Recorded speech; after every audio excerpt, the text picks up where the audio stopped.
Hello everyone, welcome back to G tech poly. दोस्तों, हम applied mathematics third की study कर रहे हैं और हमारा लास्ट मोमेंट बैच चल रहा है, जिसका मेन पर्पज़ है आपके एग्जामिनेशन की तैयारी कराना। और इसमें हम मैराथन लेक्चर्स कर रहे थे और आज का जो हमारा लेक्चर है वह रहेगा हायर ऑर्डर डिफरेंशियल इक्वेशन।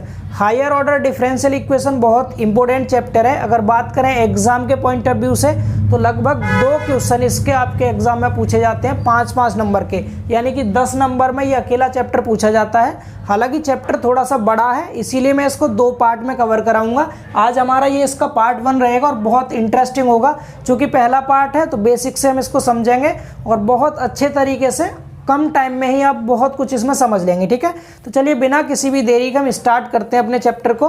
तो अगर बात करें इस चैप्टर में टॉपिक तो सिर्फ 2 ही हैं, यानी 2 तरह के ही आपको हायर ऑर्डर के डिफरेंशियल इक्वेशन देखने को मिलेंगे।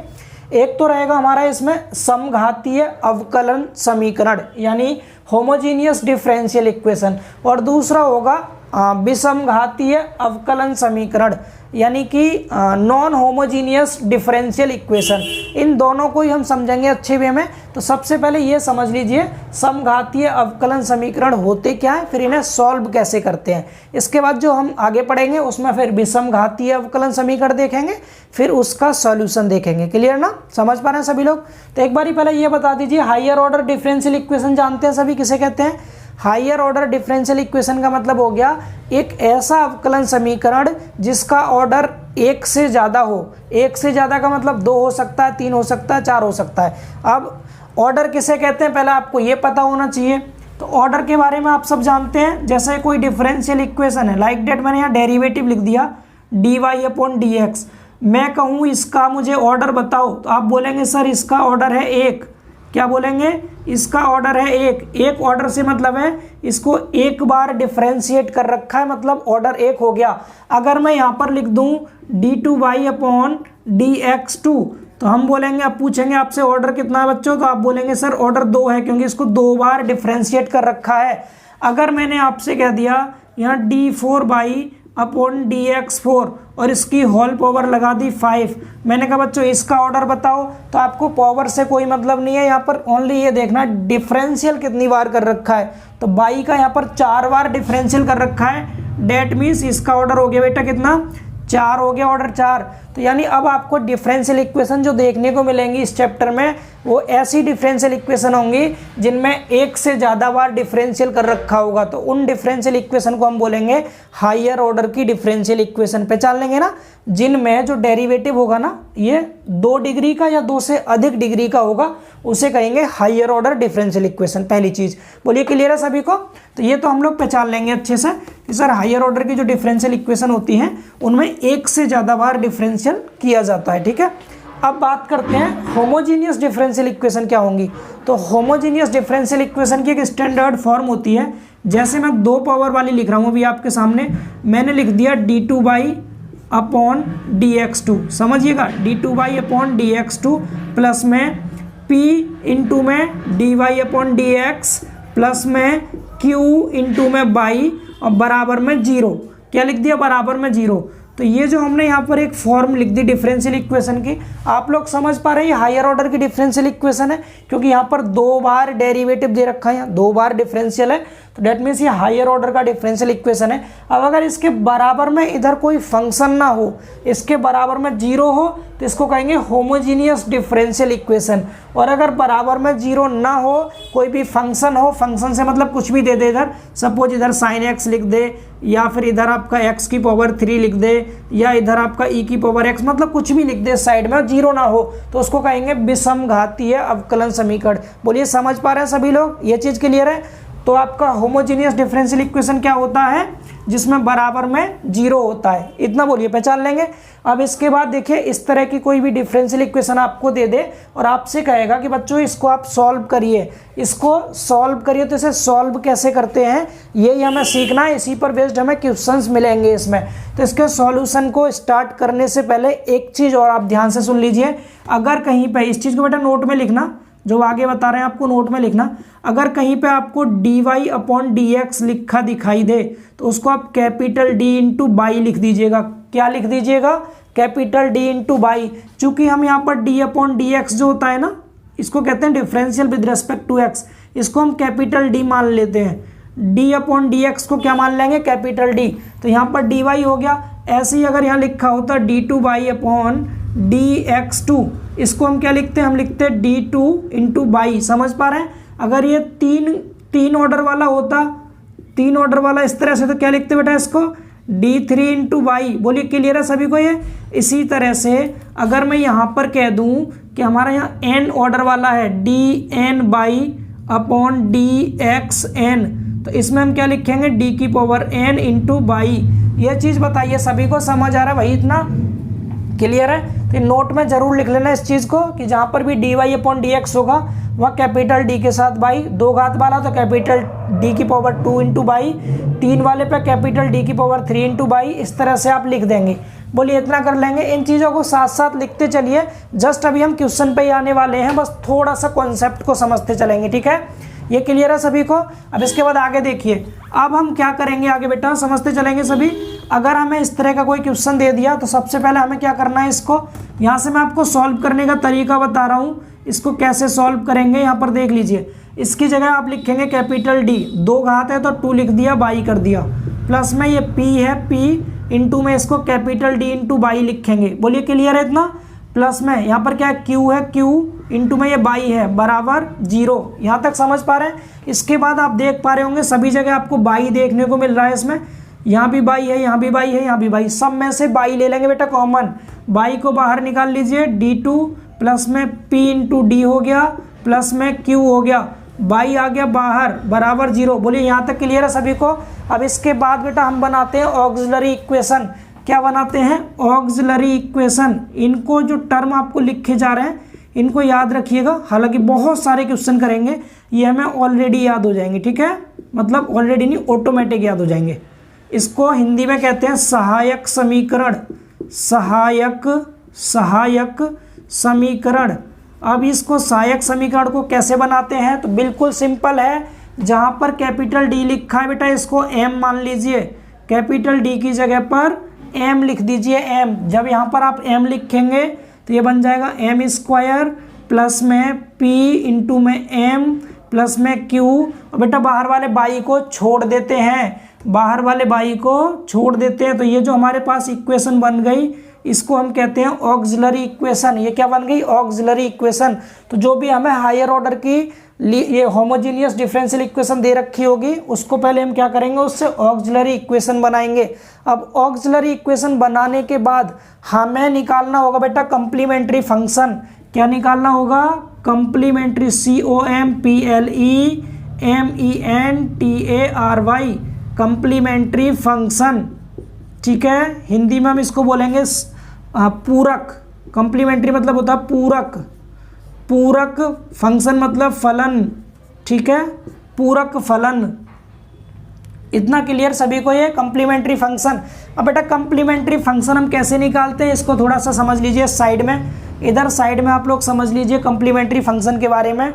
हम इस ऑक्सिलरी इक्वेशन को सॉल्व करके एम के मान ज्ञात करते हैं। क्या करते हैं?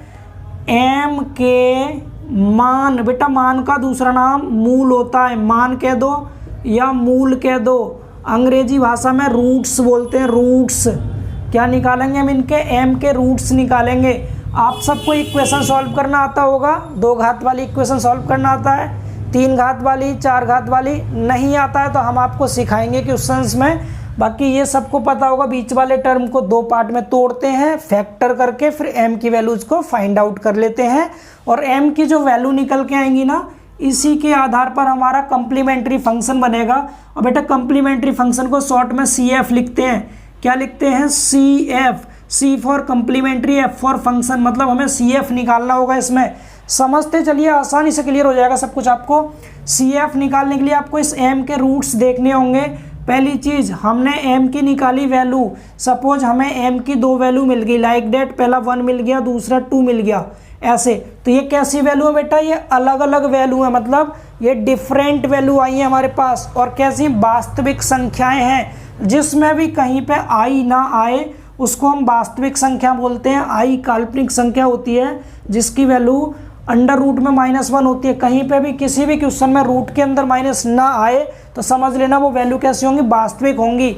और वास्तविक है ये और अलग अलग है, अलग अलग मतलब डिफरेंट। तो हम यहाँ पर पहली कंडीशन बना देंगे, m की अगर वैल्यू कैसी आती है, यदि रूट्स आर, बेटा रूट्स आर कैसे हैं रूट्स, रियल, रियल, रियल मतलब होता है वास्तविक, and different, real and different, Hindi में भी लिख देते हैं। यदि मूल, मान कह दो या मूल कह दो, m के जो वैल्यू आएंगे उसके बारे में हम बात कर रहे हैं, मूल वास्तविक, वास्तविक तथा भिन्न भिन्न हो, भिन्न भिन्न मतलब बेटा अलग अलग, भिन्न भिन्न हो, ठीक है। भिन्न भिन्न होने से मतलब है जैसे m बराबर आपने कोई भी दो, अगर 2 घात वाला है तो 2 वैल्यू निकलेंगी, 3 घात वाला होगा तो 3 वैल्यू निकलेंगी। मैंने अभी के लिए सिर्फ 2 लिख दिया। जैसे m की जो 2 वैल्यू आई है, m1 m2 आ गई, ये दोनों वैल्यू कैसी है, रियल और डिफरेंट है। रियल मतलब वास्तविक संख्या है जिसमें रूट के अंदर माइनस ना हो, ऐसी सभी संख्या आपकी रियल होंगी। जैसे मैंने कहा -5 लिखा, ये रियल है या इमेजिनरी, बोलेंगे सर रियल है क्योंकि रूट के अंदर नहीं है। तो ऐसी कोई भी संख्या जिसका हम स्क्वायर करें और वो प्लस बन जाए, यानी कि स्क्वायर करने पर प्लस आ जाए, वो रियल नंबर में काउंट किया जाता है। अगर आप इसका स्क्वायर करेंगे तो प्लस आएगा, जबकि मैं यहाँ पर अगर ऐसे लिखता तो ये आपका काल्पनिक संख्या होती, क्योंकि अगर हम इसका स्क्वायर करेंगे तो -5 मिलेगा, रूट हट जाएगा स्क्वायर से, तो ये काल्पनिक है। या तो ऐसे समझ लो, रूट के अंदर अगर माइनस हो तो काल्पनिक होगी, वरना बाकी सभी संख्याएं वास्तविक होंगी, ठीक है। तो रूट्स कैसे हो आपके, रियल हो, डिफरेंट तो जानते हैं, देखने में अलग अलग हो, एक जैसे ना हो, 1 हो 2 हो या 2 हो 3 हो या 4 हो -2 हो, इस तरह से, ठीक। तो अगर रूट्स कैसे हो आपके, रियल एंड डिफरेंट हो, तो आपका जो CF निकल के आएगा बेटा, CF बराबर क्या आएगा इसमें, आप यहाँ पर 2 कांस्टेंट लेंगे। पहला कांस्टेंट C1 और e की पावर में जो पहली वैल्यू आएगी ना, इसको रख दीजिएगा m1x, प्लस में फिर दूसरा कांस्टेंट आएगा C2 और e की पावर में m2x। यहाँ C1 C2 को कुछ नहीं कहना है, ओनली m1 और m2 की वैल्यू रख देनी है। m1 m2 की यहाँ पर जो वैल्यू आएगी उसको रख देंगे, हमें ये CF मिल जाएगा। बोलिए क्लियर हुआ सभी को ये पहला कंडीशन हो गई m की वैल्यू निकालने पर। दूसरी कंडीशन सुनिए, अगर रूट्स आपके बेटा इक्वल और रियल आते हैं, roots are real, real and equal. अभी क्वेश्चन देखिएगा, क्वेश्चन में आपको बिल्कुल क्लियर हो जाएगा कॉन्सेप्ट। रियल एंड इक्वल मतलब मूल जो निकलेंगे m की जो वैल्यू होंगी, मूल वास्तविक, वास्तविक, वास्तविक, मूल कैसे हो, वास्तविक तथा समान हो। इक्वल मतलब समान, वास्तविक तथा समान हो। अगर वास्तविक और समान होंगे इसका मतलब दोनों वैल्यू m होंगी ना, जो पहली वैल्यू आएगी m1 और m2 दोनों कैसे होंगे, बराबर होंगे बेटा, बराबर। जब बराबर होंगे तो हमने इनको सपोज m मान लिया बराबर को, तो यहाँ पर हमारा जो CF आएगा, CF वो कितना आएगा। इस केस में हम क्या करते हैं, देखिए ध्यान से, पहला C1 जो कांस्टेंट है सेम लिखेंगे, प्लस में फिर C2 लिखेंगे और C2 के साथ में x लिखेंगे। अगर 2 से भी ज़्यादा वैल्यू है, जैसे यहाँ पर 3 4 जितनी वैल्यू आ रही है, तो आगे फिर और जाएंगे, अगला कांस्टेंट लिखेंगे, यहाँ पर एक पावर बढ़ा देंगे, फिर और ऐसे आगे तक लिखते जाएंगे। अगला क्या था, C4x की पावर 3, इस तरह से। और ऐसा लिखने के बाद ब्रैकेट के बाहर लिखेंगे e की पावर, ये सब वैल्यू सेम होंगी ना, सेम मतलब हमने m मान लिया तो यहाँ m इंटू x कर देंगे। ये हमारा दूसरा आ गया CF। कौन सा आ गया, दूसरा। रूट्स हमारे 3 तरह के आ सकते हैं सिर्फ, या तो रियल और डिफरेंट, दूसरा रियल एंड इक्वल, और तीसरा आ जाएगा आपका कैसा, इमेजनरी। इमेजनरी मतलब कॉम्प्लेक्स नंबर की फॉर्म में। तो ये 2 तरह के तो ये हो गए। एक और आपके सामने हम लिख देते हैं, अगर यहाँ दिख रहा हो तो मैं इसको हटा रहा हूँ, इस चीज़ को आप लोग लिख लीजिएगा अपने नोट्स में, सिर्फ इतना मिटा रहे हैं, सिर्फ इतना। यहाँ पर ऐड कर देना है तीसरे को यहाँ पर, ठीक है, यहाँ पर ऐड कर दे रहे हैं, यहाँ पर वो लिख गया होगा आपका, कम्प्लीमेंट्री फंक्शन हम निकाल रहे हैं यहाँ। तो यहाँ लिख देते हैं तीसरी कंडीशन। तीसरा कंडीशन क्या होगा बेटा, roots are imaginary. Imaginary, imaginary मतलब काल्पनिक, मूल काल्पनिक हो,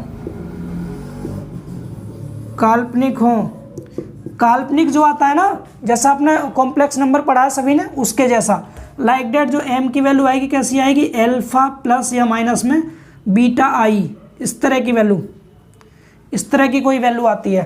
m की जो वैल्यू आएगी इस तरह की अगर निकल के आती है, तो इस केस में जो CF का फॉर्मूला होता है, CF बराबर वह फॉर्मूला क्या होगा, e की पावर में बेटा अल्फा इंटू एक्स लिखेंगे, फिर ब्रैकेट लगाएंगे, a के साथ में cos लिखेंगे, cos बीटा एक्स, बीच में प्लस माइनस, फिर b लिखेंगे b साइन में बीटा एक्स। ये आएगा CF का फॉर्मूला। बस आपको थोड़ी सी मेहनत करनी है इन 3 फॉर्मूलों को याद करने में, बाकी कुछ करना ही नहीं, आपको सारे क्वेश्चन अपने आप होते जाएंगे। देखिए ध्यान से, अल्फा और बीटा की वैल्यू सिर्फ अल्फा और बीटा की जगह पर रखना है आपको, यहाँ पर बाकी सब कुछ सेम लिख के छोड़ देंगे, ए बी सब कुछ सेम छोड़ दीजिएगा, साइन कॉस सब, केवल अल्फा और बीटा की जो वैल्यू होंगी उन्हें पुट कर देंगे। तो ये हमारा एक सिंपल सा कॉन्सेप्ट था किसी भी होमोजीनियस डिफरेंशियल इक्वेशन को सॉल्व करने का। जस्ट एक बार रिवाइज करते हैं, सामने फोकस कीजिए। इस तरह की इक्वेशन आपको देगा क्वेश्चन में, आपसे कहेगा इसको सॉल्व कीजिए। क्या कीजिए, सॉल्व। तो आपका पहला काम क्या होगा, 2 पावर वाला अगर डेरिवेटिव है तो d2y करेंगे, 1 पावर वाला है dy, 3 पावर वाला होता d3y करते, बराबर 0। यहाँ तक कोई दिक्कत नहीं, सब जगह बाई आ रहा है, कॉमन ले लेंगे, यहाँ तक कोई दिक्कत नहीं। अब हम ऑक्सिलरी इक्वेशन बनाते हैं बेटा। ऑक्सिलरी इक्वेशन का नियम क्या होता है, इस d की जगह बस m कर लो आप, तो ये m square plus pm plus q, by को छोड़ देते हैं ऑक्सिलरी इक्वेशन में, बराबर 0। ठीक, यहाँ हमने दिखा दिया d बराबर m रखेंगे। ठीक है, इसके बाद जब ये ऑक्सिलरी इक्वेशन बन गई तो इसको सॉल्व करके हम निकालते हैं CF मतलब कंप्लीमेंट्री फंक्शन। सॉल्व करने का नियम, इनको फैक्टर करके इनके सॉल्व करेंगे, m की वैल्यूज निकालेंगे, m के मान या मूल निकालते हैं ना, रूट्स कहते हैं हम।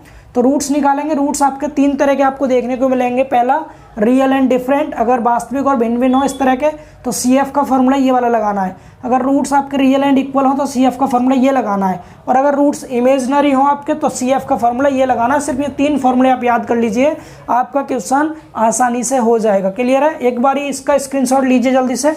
अब आप ये और समझ लो सॉल्यूशन क्या होगा। हमें तो सर सॉल्यूशन चाहिए, ये तो आपने CF बता दिया, सॉल्यूशन क्या होगा हमें तो ये बताइए। चलिए सॉल्यूशन सुन लीजिए।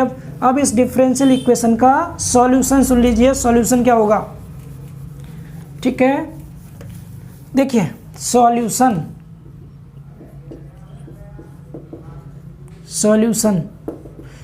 में कुछ नहीं करना, बस बाई बराबर जो CF की वैल्यू निकली है ना बेटा, उसको रख दीजिएगा आंसर। बाई बराबर जो CF आया है, ये CF की कुछ वैल्यू आएगी इस तरह से, अलग अलग कंडीशन में आएगी वैल्यू, तो यहाँ बाई बराबर CF रख देना, सिर्फ आपका आंसर हो गया। बोलिए क्लियर है सभी को ये। अब ये इतने से कॉन्सेप्ट पर आधारित बहुत सारे क्वेश्चन है, पूरी की पूरी एक एक्सरसाइज है इसी सिंगल कॉन्सेप्ट पर। तो जो इंपॉर्टेंट मेन क्वेश्चन है ना, उन सब क्वेश्चंस को हम सॉल्व कर लेते हैं। उसके बाद मूव करेंगे हम जो नॉन होमोजीनियस डिफरेंशियल इक्वेशन है उसकी तरफ, यानी विषम घातीय अवकलन समीकरण की ओर मूव करेंगे। और उसके भी 4-5 पार्ट हैं अलग अलग, उसके बाद चैप्टर हो जाएगा खत्म। बस इतना है, दो क्वेश्चन आपके 5-5 नंबर के पूरी तरह तैयार हो जाएंगे। ठीक है, तो मैं इसको हटाता हूँ और 1 बाई 1 हम क्वेश्चंस को लिखते हैं। ठीक है, चलिए समझिए, एक एक करके सभी क्वेश्चन लिखेंगे।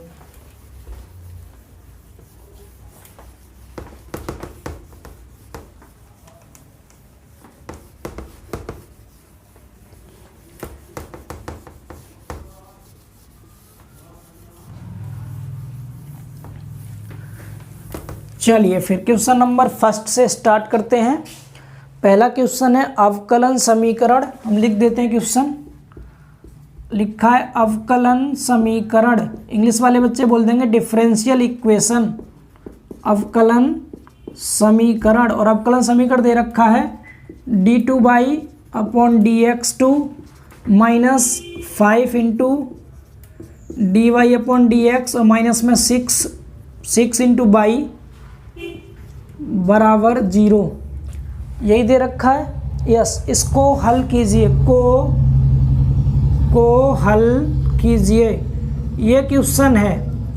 इंग्लिश वाले बच्चे बोलेंगे solve the differential equation of this. ठीक है, लिख लेंगे सभी लोग। चलिए इसको सॉल्व करके दिखाते हैं, ध्यान से समझिएगा। पहला क्वेश्चन आराम से समझेंगे, फिर अपनी स्पीड को थोड़ा फास्ट रखेंगे। क्या बताया था आपको, पहली चीज़ इसको क्या कर लीजिए आप, d2y माइनस इसको 5 के साथ में क्या है, इसको capital D into by minus ये 6y बराबर 0। सब जगह से बाई कॉमन लेंगे, जो सीखा है वही करना है। 5d माइनस 6 बाई ले लिया कॉमन बराबर 0। ये तो सब बच्चे सीख जाएंगे, इसमें इंटीग्रल नहीं आता है। ठीक है, बहुत आसान है ये।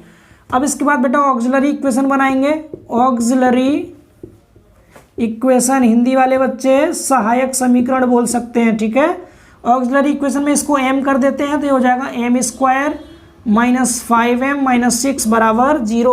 अब इसको सॉल्व करेंगे m की वैल्यू निकालने के लिए, इसके फैक्टर करेंगे। बेटा फैक्टर करना आता है, 6 और आगे इसके 1 है, 6 और 1 का गुणा करेंगे, 6 एकन 6 आएगा।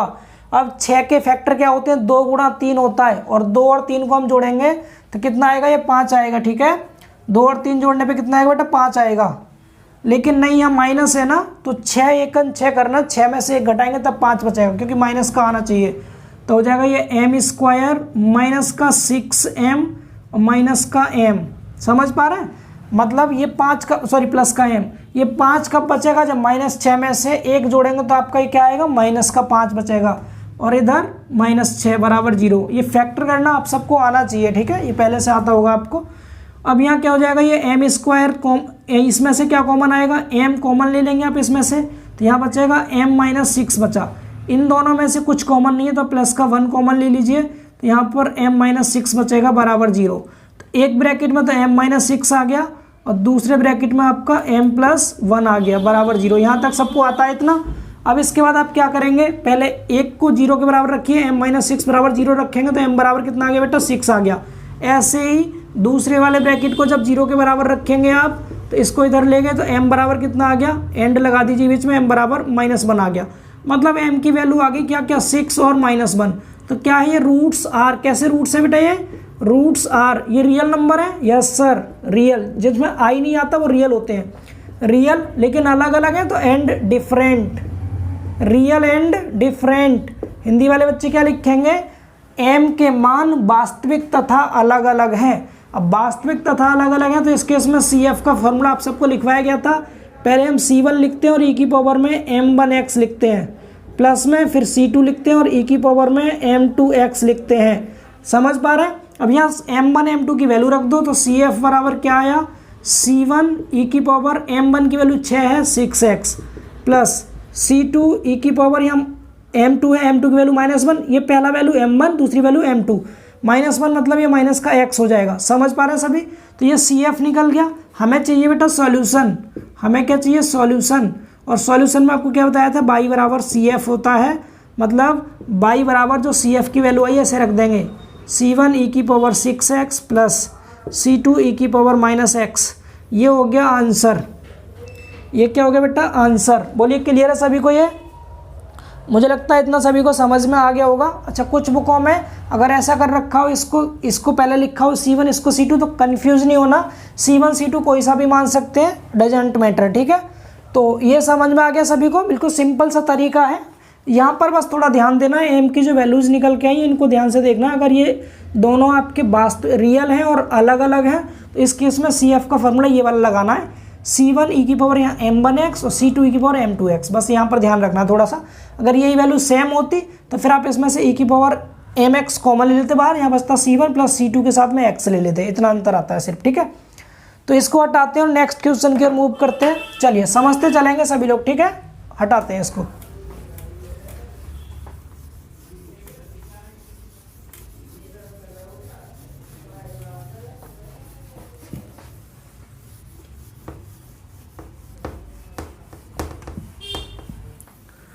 चलिए अब अगला क्वेश्चन समझते हैं। नेक्स्ट क्वेश्चन, क्वेश्चन नंबर 2, दूसरा क्वेश्चन इसी टॉपिक पर आधारित है। बहुत सारे क्वेश्चन है। ठीक है, ये 2006 के एग्जाम में पूछा गया था। लिखा है हल करें। क्या लिखा है, हल करें। हल करने से मतलब बेटा सॉल्व करें। ठीक है, सॉल्व करें। क्वेश्चन दे रखा है d3 बाई 3 पावर वाला है इस बार, dx की पावर 3 प्लस में 6 d2y अपॉन dx2 प्लस में 11 इंटू में dy अपॉन dx प्लस में 6 इंटू में y बराबर 0। ये आपको हल करना है, इसे सॉल्व करना है। चलिए हो जाइए स्टार्ट। सबसे पहला काम इसको क्या करेंगे, कैपिटल D समझते चलिए, थोड़ा छोटा लिखेंगे इस बार, कैपिटल D बाई प्लस ये कितना हो जाएगा 6 इंटू डी की पावर 2 बाई ये कितना 11 इंटू डी बाई प्लस में 6 इंटू बाई बराबर 0। ये समझ आ गया सभी को, इतना कर लेंगे।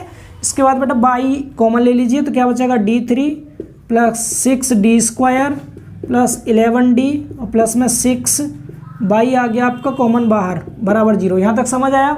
इसके बाद ऑक्सिलरी इक्वेशन बनाएंगे, ऑक्सिलरी इक्वेशन यानी सहायक समीकरण। क्या करते हैं, m रख देंगे इसकी जगह पर, तो m की पावर 3 प्लस में 6m स्क्वायर प्लस में 11m प्लस में 6 बराबर 0। यहाँ तक समझ आ रहा है। अब इसको सॉल्व करना है। बोलिए 3 घात वाली इक्वेशन सॉल्व करना आता है आप सबको? आता है? नहीं आता तो आप सामने देखिए, समझिए ध्यान से कैसे करेंगे। बिल्कुल सिंपल चीज़। अब जब भी 3 घात वाली कोई इक्वेशन दिखाई दे और ये घटते क्रम में पावर्स हो तो इसको हम शेषफल प्रमेय से सॉल्व करते हैं। इंग्लिश में हम डिवाइडिंग रूल कह देते हैं, डिवाइडिंग रूल से करते हैं।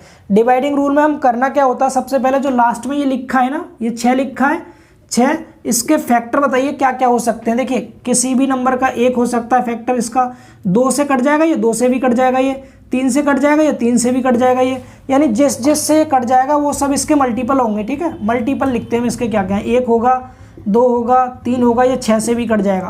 अब अपने से बड़ी संख्या नहीं देखेंगे, एक तो 1 से कटेगा और एक खुद से कटेगा, ये 2 फैक्टर तो होंगे, इसके अलावा 2 और 3 से कट जाएगा।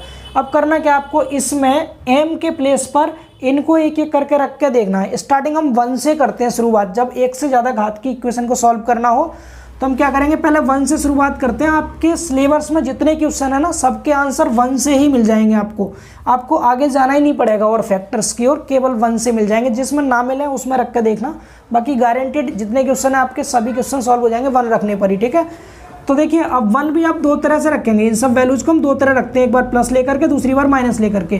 तो अगर यहाँ पर हम प्लस का 1 रख के देखेंगे तो 0 ये कभी नहीं बनेगा। हम m की ऐसी वैल्यू यहाँ रखते हैं जिससे ये 0 के बराबर आ जाए। तो यहाँ पर अगर हम +1 रखेंगे तो कभी 0 नहीं बनेगा, क्योंकि सारे के सारे प्लस के हैं। तो हम इसकी जगह पर -1 रख के देखेंगे। कितना रख के देखेंगे, -1। +1 -1 रखने पे भी अगर 0 नहीं बनता तो फिर हम प्लस का 2 रखते और माइनस का 2 रख के देखते। इस पे भी नहीं बनता, फिर 3 रख के देखते, प्लस का और माइनस का, फिर 6 रख के। किसी ना किसी एक वैल्यू को रखने पर ये 0 जरूर हो जाता, ये इसका नियम होता है। ठीक है, ये मैंने आपको पूरा नियम बता दिया, ये होता। बाकी आप लोग केवल +1 और -1 रख के ही चेक कर लेना, उस पर ये 0 आ जाएगा आपका। ठीक है, तो हम लिख दे रहे हैं यहाँ पर कितना, मैं पुट कर रहा हूँ। पुट मतलब बेटा रखने पर, पुट m = -1। आप इसमें m = -1 रख के देखो। ये काम आपको रफली करना है, जब 0 आ जाए तब यहाँ पर सॉल्व करके दिखाइएगा। जब आपने रखा तो यहाँ पर देखिए -1 की पावर 3 होगा बेटा ये, प्लस में 6, यहाँ -1 की पावर 2 होगा, प्लस में 11, यहाँ -1 और प्लस में 6। अब देखिए क्या ये 0 आ रहा है, देखते हैं चेक करके। तो देखिए यहाँ पर ये -1 आएगा, पावर 3 है तो ये प्लस का 1 आएगा, प्लस का 1 का 6 में गुणा करेंगे तो प्लस का 6 रहेगा। ये प्लस माइनस हो गया 11, ये प्लस का 6, माइनस वाले दोनों जोड़ो 11 और 1 कितना हो गया, माइनस का 12 और प्लस के 6 और 6 मिलकर 12 है, तो +12 -12 मिलकर 0 हो गया। 0 आ गया m बराबर -1 रखने पर। तो हम यहाँ क्या बोल देंगे, यहाँ पर जब ये 0 आ रहा है इसे रखने पर, तो हम यहाँ बोल देंगे बेटा, यहाँ पर बोल देंगे कि m, इस -1 को इस साइड ले जाओ तो m+1 इसका एक फैक्टर है, इसका एक फैक्टर है, इसका एक फैक्टर है, मतलब एक फैक्टर हमें मिल गया, इसका m+1 है, इसका ये जो ऑक्सिलरी इक्वेशन थी इसका। अब दूसरा फैक्टर कैसे मिलेगा, तो जो पहला फैक्टर आया ना, इससे इसमें डिवाइड कर देते हैं, इसीलिए इसको डिवाइडिंग रूल कहते हैं। m+1 से डिवाइड कर दो इसमें, m की पावर 3 प्लस, बेटा ये 5 नंबर में आता है आपका, इसलिए 3 घात वाले क्वेश्चन ज़्यादा इंपॉर्टेंट हो जाते हैं, पूछे जाते हैं एग्जाम में। ये भी 2006 के पेपर में पूछा गया था। अब डिवाइड करना आपको आना चाहिए, नहीं आता तो सिंपल सा सुनिए ध्यान से, इतना तो कर लेंगे, +1 -1 रख के देखेंगे, 0 आना चाहिए। ठीक, सीखिएगा जिन्हें नहीं आता है। अब आप इसमें जब डिवाइड करेंगे तो आपको ध्यान देना है, इधर ये m है, जब m है तो m पे 1 घात है, आपको m पे 3 घात बनाना है, तो कितनी 2 पावर कम है, तो m की पावर 2 से कर देंगे गुणा, यहाँ लिख देंगे m की पावर 2। अब इस m की पावर 2 का इस पूरे में गुणा कर दीजिए, तो m की पावर 2 का 1 में करेंगे तो m की पावर 3 हो गया, प्लस से बीच में प्लस लगा दिया, फिर m की पावर 2 का 1 में करेंगे तो केवल m की पावर 2 आएगा। इसके बाद जैसे भाग का नियम होता है डिवाइड का, माइनस करते तो माइनस करने पर साइन चेंज होंगे, ये प्लस था माइनस हो जाएगा, ये प्लस भी माइनस हो जाएगा, तो ये तो कट जाएंगे, ये प्लस माइनस कैंसिल हो गया। इधर ये 6m² है, ये 1m² है माइनस का, तो 6 में से 1 घटाएंगे बेटा 5 बचेगा, 5m² बचा, प्लस इधर 11m है और प्लस में ये 6 है। यहाँ तक समझ पा रहे हैं सभी।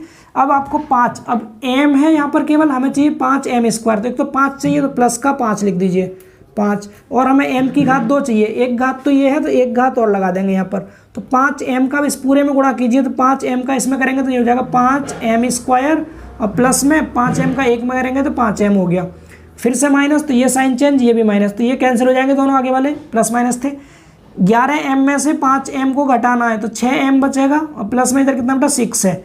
अब हमें यहाँ पर 6m चाहिए, हमारे पास m तो है, केवल 6 से गुणा कर दीजिए, जब 6 से आप इसमें पूरे में गुणा करेंगे तो 6m और प्लस में 6 का एक में करेंगे तो 6, अब माइनस करेंगे दोनों कट जाएंगे, इस बार दोनों कट जाएंगे, कुछ नहीं बचा, खत्म। ये हो गया डिवाइड। ये करके दिखाना है पूरा आपको एग्जाम में, इस तरह लिख के आइएगा, क्योंकि इस 3 पावर वाले के डिफरेंशियल इक्वेशन को सॉल्व करने का रूल होता है, ये इसलिए बोल रहे हैं, ठीक है।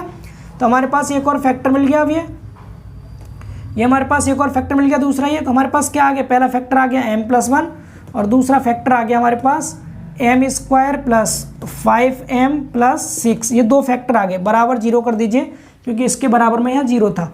अब इसके और फैक्टर कर लीजिए, 2 घात वाले के फैक्टर करना हमें अच्छे से आता है ना सभी को। कैसे करेंगे, ये m² है प्लस 6 का एक में गुणा, 6 × 6 और 3 दूनी 6 होता है, 3 × 2 तो 3m + 2m कर दीजिए इसको, और प्लस में पीछे ये 6 था, मतलब 5m को तोड़ दिया 3m + 2m में, बराबर 0। ये क्या हो जाएगा यहाँ पर, ये m+1 है, जब इसमें कॉमन लेंगे आप m कॉमन लीजिए तो यहाँ बच गया m+3 और इसमें +2 कॉमन लेंगे तो यहाँ भी बचेगा m+3। ये तो छोटे बच्चों वाली चीज़ें हैं, ये आप सबको पहले से आता होगा, ऐसी हम उम्मीद करते हैं। तो यहाँ पर एक क्या आ गया फैक्टर, m+1 आ गया एक, तो ये पहला वाला, इनमें से m+3 कॉमन है और m+2 बचेगा, तो m+1 m+2 और m+3 ये आ गई 3। अब जब हम इसको 0 के बराबर रखेंगे तो m की पहली वैल्यू मिल जाएगी हमें कितनी बेटा, -1। जब इसको रखेंगे 0 के बराबर, 2 को इधर ले गए, ये -2 मिल गया, इधर ये -3 मिल गया, यानी m की हमारी तीनों वैल्यूज़ निकल गई ये वाली। तो ये कैसे रूट्स है बेटा, ये आपके डिफरेंट है लेकिन रियल है, तो बोल देंगे roots are real and different, यानी वास्तविक तथा अलग अलग है, ये भिन्न भिन्न। तो इस केस में CF का फॉर्मूला हम सब जानते हैं, C1e⁻m1x प्लस C2 और e⁻m2x प्लस में C3 जितने होंगे वहाँ तक लिखना है आपको, m3x, 3 ही थे, 3 तक लिख दिया, सबके वैल्यूज पुट कर दो। तो यहाँ से CF बराबर क्या आ गया, C1e⁻m1 की वैल्यू -1 है तो -1 × x तो -x प्लस C2e⁻m2 कितना है, -2 है तो -2x प्लस C3e⁻−3x। अब सॉल्यूशन क्या आएगा, सॉल्यूशन सुन लीजिए, इसका सॉल्यूशन आप सबको बताया था, y बराबर CF रखते हैं तो y बराबर इस पूरी वैल्यू को नोट कर दे रहे हैं यहाँ पर, प्लस में C2e⁻−2x प्लस में C3e⁻−3x। बोलिए इतना क्लियर सभी को, ये हो गया इसका आंसर, ये इसका आंसर आ गया। 3 पावर वाला भी हमने सॉल्व कर लिया और उम्मीद है आप सबको ये समझ में आया होगा, ठीक है। चलिए अब इसे हटाते हैं और अगला क्वेश्चन समझते हैं, ठीक है, समझते चलिएगा आप लोग। और ये सब क्वेश्चंस आपके प्रीवियस ईयर के एग्जाम्स में पूछे गए हैं, इंपॉर्टेंट क्वेश्चंस हैं। और सबसे खुशी की बात यह है, जब हम नॉन होमोजीनियस डिफरेंशियल इक्वेशन पढ़ेंगे ना, तो पूरा का पूरा कॉन्सेप्ट इतना यूज होगा उसमें, मतलब आधा क्वेश्चन आप ऑलरेडी सीख चुके होंगे नॉन होमोजीनियस का, ठीक है। उसके बाद की कुछ चीज़ें और नई ऐड होंगी वहाँ पर, तो इसीलिए ये आपको CF निकालना आना बहुत ज़रूरी है, कम्प्लीमेंट्री फंक्शन बहुत ज़रूरी है, आप सबको निकालना आना चाहिए, ठीक है। इसलिए मैं लगभग 5 क्वेश्चन इसके कराऊंगा, 2 हो गए, 3 क्वेश्चन और देख लीजिए आप लोग। अब लिखेंगे अगला क्वेश्चन, क्वेश्चन नंबर 3। तीसरा क्वेश्चन है हमारा यहाँ पर d⁴/, अच्छा d⁴ वाला क्वेश्चन है। अब ये क्वेश्चन नंबर 3 है, हल करें। हल क्या करना है आपको, d⁴/, अपॉन में dx⁴ माइनस में a⁴ इंटू y बराबर 0, इसको आपको हल करना है। क्वेश्चन समझ आ रहा है सभी को। सबसे पहले जो नियम है वही फॉलो करना है। इसको क्या करेंगे आप, यहाँ लिख देंगे d⁴, यहाँ से शुरू कर रहा हूँ मैं, d⁴ इंटू y माइनस ये a⁴y है बराबर 0, ठीक है। इसमें से y बाहर ले लीजिए कॉमन, तो d⁴ माइनस a⁴ आएगा, y आ गया बाहर। सभी क्वेश्चंस बिल्कुल सेम तरीके से हो रहे हैं, ठीक है। इसके बाद यहाँ पर ऑक्सिलरी इक्वेशन बनाते हैं। यस सर, ऑक्सिलरी बना लिया। ऑक्सिलरी इक्वेशन लीजिए, ऑक्सिलरी इक्वेशन हो गया ये।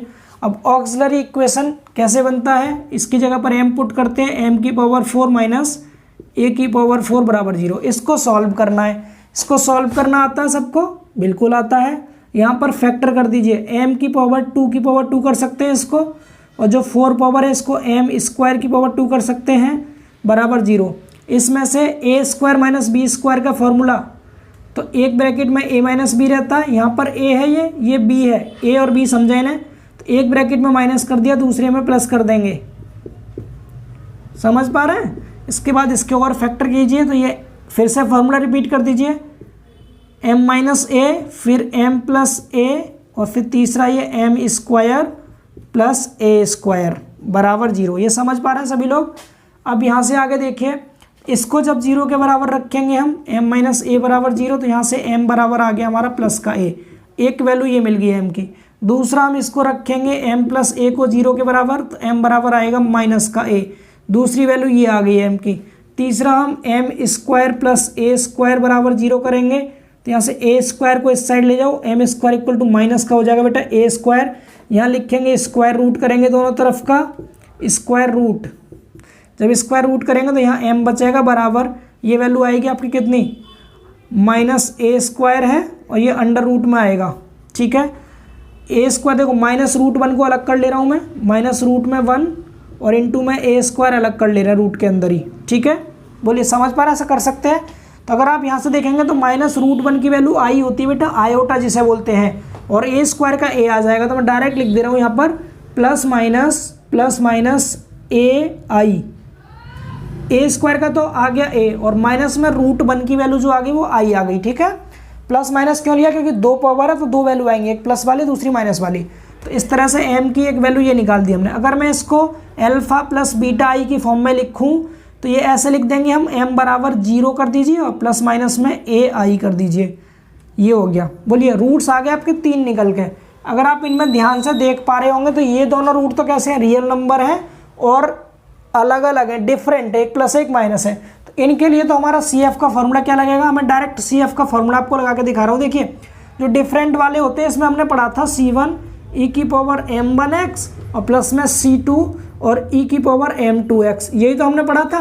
और जिसमें हम अल्फा प्लस बीटा आई जैसा फॉर्मूला आता था कहीं पे, उसमें हमने पढ़ा था CF बराबर, हम बाहर लेते थे e की पावर अल्फा x और इंटू ब्रैकेट में a cos बीटा x लिखते थे, प्लस में b साइन बीटा x लिखते, सॉरी यहाँ b रहेगा, साइन बीटा x लिखते थे। ये फॉर्मूला होता था कब, जब ये अल्फा प्लस माइनस बीटा की फॉर्म में आता है। अब इन दोनों फॉर्मूलों को हमें एक साथ लिखना है, ये मैंने आपको लिख के दिखाया है, सिर्फ आपको नहीं लिखना है इस क्वेश्चन में, इसको आप डायरेक्ट लिखना CF कंप्लीमेंट्री फंक्शन CF बराबर C1 e की पावर, पहली वैल्यू m1 की वैल्यू a है बेटा, ax कर दीजिए, प्लस में C2 e की पावर m2 की वैल्यू माइनस a है, माइनस ax कर दीजिए, प्लस में अब यहाँ जब आप लिखेंगे ना इसको e की पावर अल्फा x, तो पहले इस ब्रैकेट वाली वैल्यू को पहले लिख लेना, ब्रैकेट वाली वैल्यू को, तो ब्रैकेट में a है और cos में बेटा बीटा की वैल्यू कितनी है आप देख पा रहे हैं, बीटा की वैल्यू यहाँ पर a है।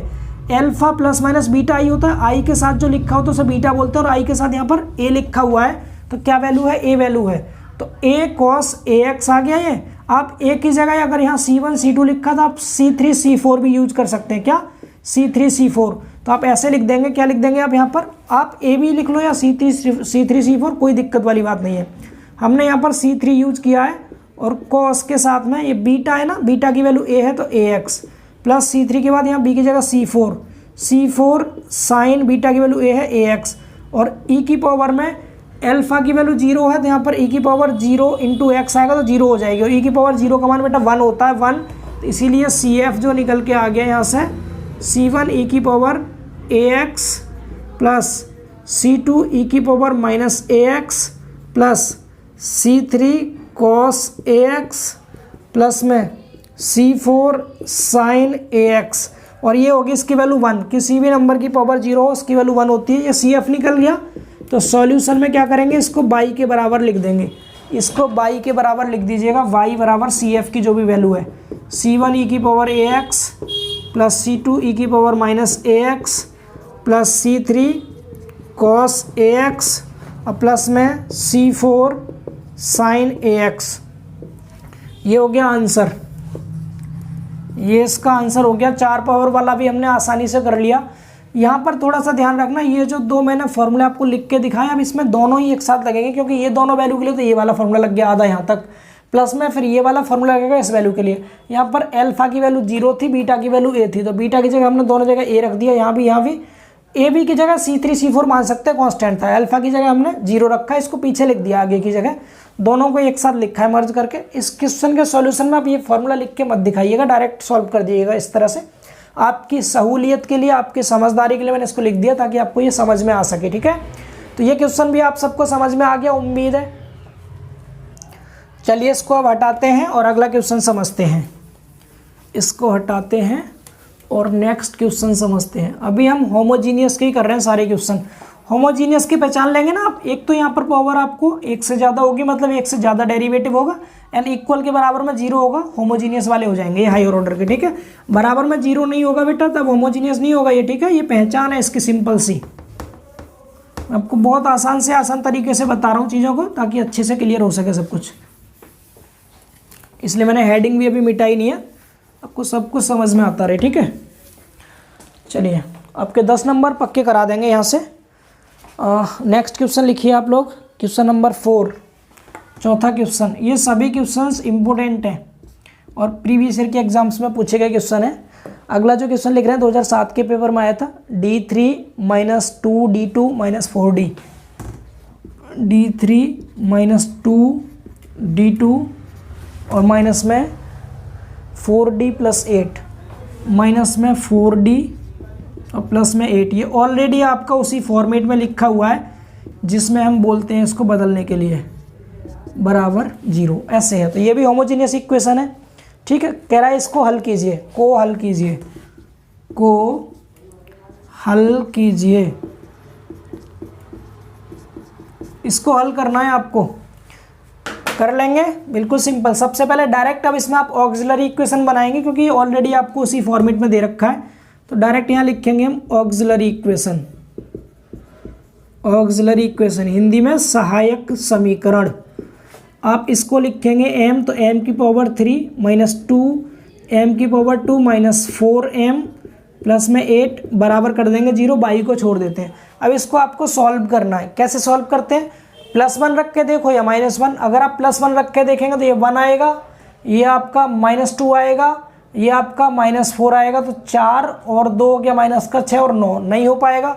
अगर -1 रखेंगे तो ये माइनस का 1 आएगा, ये आपका -2 ही रहेगा, -3 हो गया, ये होगा आपका प्लस का, और ये प्लस तब भी नहीं आएगा। मतलब आपका यहाँ पर 1 रखने पे नहीं आ रहा। फिर आप 2 रख के देखेंगे, जब आप यहाँ 2 रखेंगे तो 2 की पावर 3 का मान 8 होता है, 8 होता है।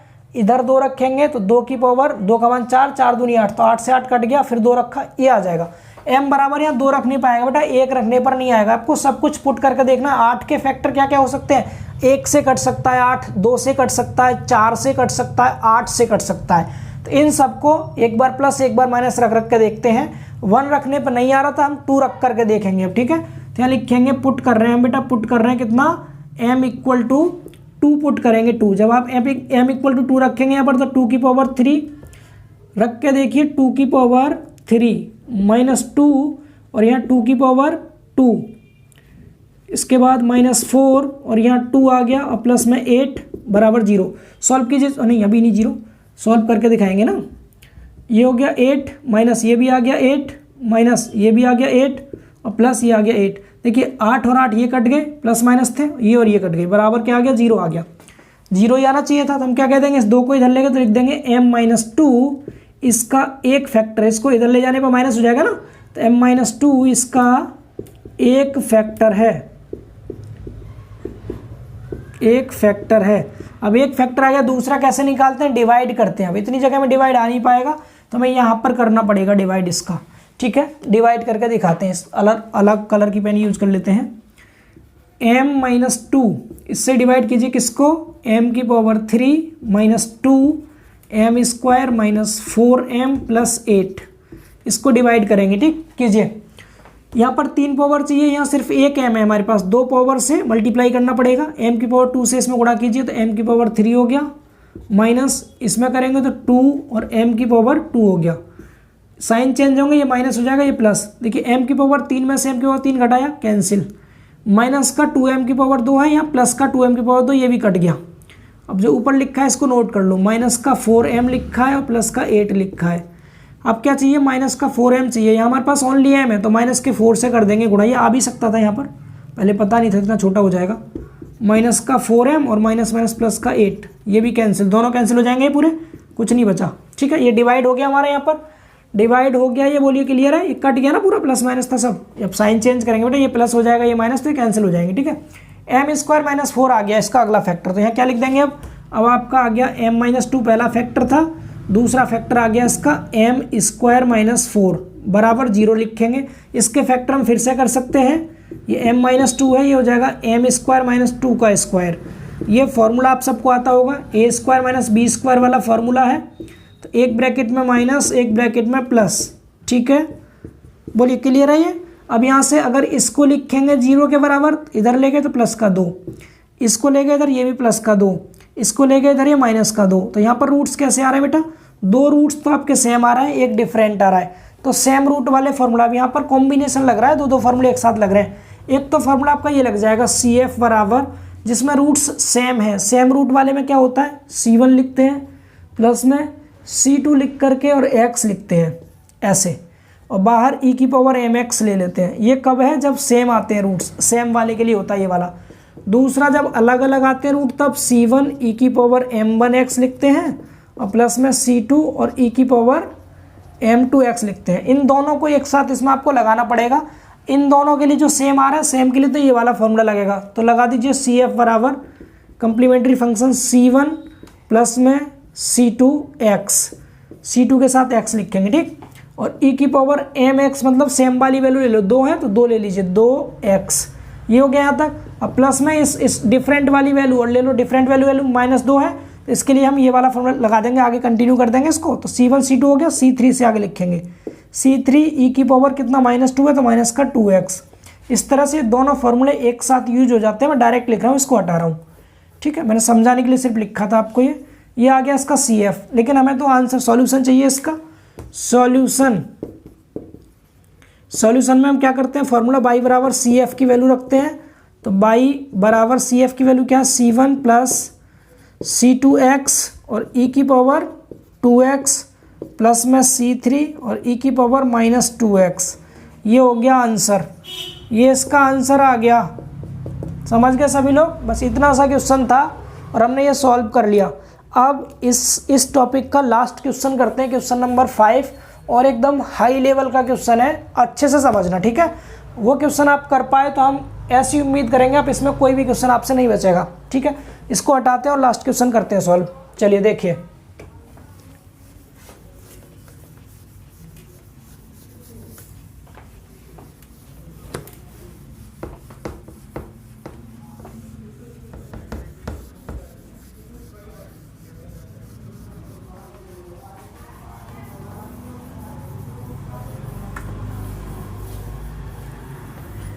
क्वेश्चन नंबर 5,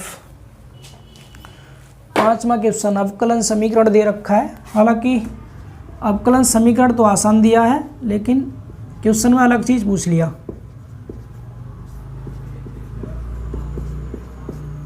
अवकलन समीकरण क्या है, d2 माइनस 2d प्लस 2 बाहर बाई है बराबर 0 को हल कीजिए। कहेंगे सर इसको हाई लेवल का बता रहे थे, तो बहुत आसान है, ये तो बहुत आसान है, लेकिन थोड़ा वेट कीजिए। साथ में इसने कह दिया जबकि t बराबर 0 पर y बराबर dy और बराबर 1 है। अब बोलिए, हो गया हाई लेवल का। इतना ऐड करते ही क्वेश्चन का लेवल बढ़ गया। ठीक है, इतना लिखते ही क्वेश्चन का लेवल बढ़ गया, सिर्फ इतना लिखा है। चलिए कोई बात नहीं, हमें परेशान नहीं होना, बिल्कुल जैसे करते आ रहे हैं सॉल्व वैसे ही करना है, फिर लास्ट में इस कंडीशन को भी अप्लाई कर लेंगे, ठीक है। सबसे पहली चीज़ हमें क्या करना है, ऑक्सिलरी इक्वेशन। अब ध्यान से और अच्छे से करते चलिए, जल्दी से जल्दी। ऑक्सिलरी इक्वेशन चैप्टर मेरा बहुत फेवरेट है, इंटरेस्टिंग भी है, ठीक है। ऑक्सिलरी इक्वेशन, इसको क्या करेंगे आप, इसको m लिखेंगे ना, तो इसको कह देंगे m की पावर 2 माइनस 2m प्लस 2 बराबर 0। बन गई ऑक्सिलरी इक्वेशन। इसके फैक्टर करने हैं आपको, इसके फैक्टर कर सकते हैं आप, बोलिए। ये 2 है और गुणा करने पे प्लस का 2 आना चाहिए, जोड़ने पे माइनस का 2। पॉसिबल है क्या? 2 के फैक्टर हमारे पास 2 ही होते हैं, 2 गुणा 1। अब इन दोनों को जोड़ेंगे तो 3 आएगा, घटाएंगे तो 1 आएगा, -2 तो कभी आएगा ही नहीं, ठीक है। तो यानी कि इसके फैक्टर पॉसिबल नहीं है, हो ही नहीं सकते इसके फैक्टर।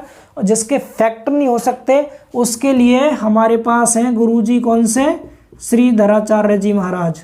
धराचार्य, श्री धराचार्य सूत्र से। श्री धराचार्य सूत्र जानते हैं सभी, बोलिए। ये सूत्र क्या होता है, जब ax² हो प्लस bx हो प्लस c बराबर 0, इस तरह का कोई भी इक्वेशन हो तो इसके लिए x बराबर फॉर्मूला होता है -b plus minus under root में b² minus 4ac upon 2a। ये फॉर्मूला होता है, आप सबने पढ़ा होगा। तो यहाँ पर x² के टर्म में था तो x बराबर लिखा है, या m² के टर्म्स में तो m बराबर लिखेंगे -b। देखिए x² के आगे जो लिखा होता है a होता है, x के आगे वाला b या c होता है। तो यहाँ पर क्या है, b की जगह -2 है तो माइनस माइनस प्लस का 2 हो जाएगा बेटा, ये प्लस का 2 प्लस माइनस अंडर रूट में b² मतलब -2 का स्क्वायर, -4 इंटू a की वैल्यू, m² के आगे 1 है 1 इंटू c की वैल्यू प्लस का 2 है, अपॉन में 2a, 2 इंटू a की वैल्यू 1 है। तो यहाँ से m बराबर कितना है, देखो 2 आगे लिखा है, प्लस का 2 है, प्लस माइनस अंडर रूट में देखो कितना आएगा, -2 का स्क्वायर 4 हो गया, माइनस ये 4 दूनी 8 हो गया, अपॉन में 2। समझते चलिएगा। तो m बराबर कितना आया, ये 2 है, प्लस माइनस रूट के अंदर कितना बचा, -4 बचा, अपॉन में 2। यहाँ तक समझ पा रहे हैं। इसके बाद देखिए आगे, इसके बाद m बराबर यहाँ से लिख देंगे, m बराबर ये 2 था, 2 प्लस माइनस, देखिए 4 जो होगा, 4 का रूट तो 2 होता है, 2, ठीक है। और रूट के अंदर अगर माइनस हो तो i और आ जाता है साथ में, i। नीचे कितना है, 2, नीचे 2 है, ऊपर से 2 कॉमन लीजिए। जब आपने 2 कॉमन लिया तो ऊपर बच गया सिर्फ 1 बचा और प्लस माइनस i बचा, नीचे 2 है, ये 2 से 2 कट गया। तो m की जो वैल्यू आ गई कैसी आ गई, 1 प्लस माइनस i, ये आ गया। ये कैसे रूट्स है बेटा, roots are imaginary, roots are imaginary, यानी काल्पनिक संख्या आ रहा है रूट्स हमारे। तो रूट्स काल्पनिक संख्या, तो इस केस में CF का फॉर्मूला क्या लगेगा, तो CF कम्प्लीमेंट्री फंक्शन का फॉर्मूला हमें पता है, e की पावर अल्फा x आता है और ब्रैकेट में a cos beta x plus में b और साइन बीटा x। बस ये 3 फॉर्मूले हैं, बार बार जो लिखे जा रहे हैं इनको याद कर लीजिएगा आप, फिर कोई दिक्कत नहीं होने वाली, ठीक है। अब वैल्यूज पुट कीजिए, तो यहाँ से CF बराबर कितना आएगा, अल्फा की वैल्यू क्या है, ये ऐसे लिखा होता है, अल्फा और प्लस माइनस, इधर पीछे लिख दे रहा हूँ मैं, अल्फा प्लस माइनस बीटा आई लिखा होता है। तो अब देख पा रहे हैं अल्फा की जगह पे क्या है, 1 है तो 1 लिखेंगे, e की पावर 1x मतलब x हो गया, a कॉस बीटा की वैल्यू, बीटा आई के साथ क्या है, यहाँ पर बीटा है, आई के साथ यहाँ कुछ नहीं है तो 1 मान लेंगे, ये भी 1 हो गया तो 1x प्लस b, यहाँ भी साइन x बचेगा। ये तो इसका CF आ गया, ठीक। लेकिन अब यहाँ पर कंडीशन दे दी, t बराबर 0 पर y बराबर dy बराबर 1 है। तो यहाँ से हम क्या कह सकते हैं, हम यहाँ से कह सकते हैं, देखिए ये तो हमारा केवल CF आया। अगर मैं यहाँ सॉल्यूशन की बात करूँ, अभी तो सिर्फ CF निकला है, अगर इसको सॉल्यूशन की बात करो तो आप सबको बताया जा चुका है कि इसका जो सॉल्यूशन होता है, सॉल्यूशन वो y बराबर ये वैल्यू होती है, e की power x a cos x plus b sin x, यही तो आपको बताया गया था, ये वैल्यू होती है, ठीक है, सॉल्यूशन। अब इस वैल्यू में ही क्या करना है आपको, इस वैल्यू में आपको t बराबर 0 पर देखना है, लिख दीजिएगा at t equal to 0, t equal to 0 पर क्या क्या है, y बराबर dy बराबर 1 है, y और dy दोनों क्या है यहाँ पर 1 है, ठीक है। तो पहले आप t बराबर 0 पर y को 1 रखिए, t 0 रखने का मतलब बेटा x को 0 रख देंगे, t 0 रखने का मतलब क्या है, x को 0 रख दीजिए यहाँ पर। बोलिए समझ पा रहे हैं सभी, यहाँ t कह दिया है इन्होंने, हालांकि x के टर्म्स में देना चाहिए था, बट टी के टर्म्स में दे रखा है तब भी कोई दिक्कत नहीं, हम टी मतलब एक्स को 0 रख देंगे और बाई की जगह 1 रखिए। बाई को 1 रखा, ये पहले ख़त्म हो गया, चलो इससे लिख लेते हैं। बाई को 1 रखा बराबर ई एक्स है, यहाँ टी है ना, उस एक्स के प्लेस पर 0 कर दीजिए। टी और एक्स एक मतलब है यहाँ पर, ठीक है। हालांकि क्वेश्चन में एक्स लिख के देना चाहिए था बट नहीं दिया, तो टी तो इसमें कहीं है ही नहीं, एक्स की जगह रख देंगे हम 0। यहाँ क्या है, ए कॉस 0 प्लस बी साइन 0, मतलब जहाँ पर एक्स है वहाँ 0 कर दिया और बाई के प्लेस पर 1 कर दिया। आप सॉल्व कीजिए इसको। 1 बराबर ई की पावर 0 का मान 1 होता है, ए इंटू कॉस 0 का मान ये भी 1 होता है, प्लस बी साइन 0 का मान 0, तो बी गुणा 0 ये 0 हो जाएगा। तो ए बराबर 1 आ गया। ए की वैल्यू हमें यहाँ से मिल गई 1 ए तो मिल गया 1 लेकिन बी नहीं मिला अभी। अब बी लाने के लिए आपको क्या करना होगा, ये बाई है, पहले आपको इसका डिफरेंशियल करना होगा, डी वाई लाना होगा। इसको एक इक्वेशन बना लीजिए और लिखिएगा समीकरण 1 का अवकलन करने पर, अवकलन मतलब डिफरेंशियल करना होगा इससे आगे, अवकलन करने पर, ठीक है। अब डिफरेंशियल कीजिए इसका, देखो बाई का क्या हो जाएगा डिफरेंशियल, बाई का डिफरेंशियल बताइए, डी वाई हो जाएगा, डी वाई बराबर, इसमें दो फंक्शन है, फर्स्ट फंक्शन सेकंड फंक्शन, तो फर्स्ट इंटू सेकंड वाला फॉर्मूला लगाओ। First function as it is रहेगा, इंटू सेकंड का डिफरेंशियल, तो ए कॉस का होता है माइनस साइन, तो माइनस में ए साइन एक्स आ गया ये, ठीक है। प्लस में बी साइन का होता है कॉस, तो बी कॉस एक्स, ये हो गया फर्स्ट फंक्शन सेकंड का differential, plus second function as it is रहेगा ई की पावर एक्स, और फर्स्ट का करेंगे डिफरेंशियल, इस नहीं फर्स्ट फंक्शन सेकंड का differential plus second function as it is रहेगा बेटा। सेकंड फंक्शन हमारा यहाँ पर क्या था, सेकंड फंक्शन था ए कॉस एक्स प्लस में b sine x, second function as it is, और फर्स्ट का डिफरेंशियल ई की पावर एक्स का डिफरेंशियल सेम ई की पावर एक्स रहेगा। यहाँ तक समझ पा रहे हैं। अब आप आगे इसको कंटिन्यू कीजिए, मतलब वैल्यूज में डायरेक्ट पुट कर दे रहा हूँ इसमें, उधर साइड का मिटा रहे हैं। यहाँ तक स्क्रीनशॉट ले लीजिए आप एक बार। चलिए इधर का मिटा देते हैं, ठीक है, इधर का मिटा दे रहे हैं, इधर साइड का, और यहाँ सॉल्व कर लेंगे। ये पूरा ही मिटा दीजिए।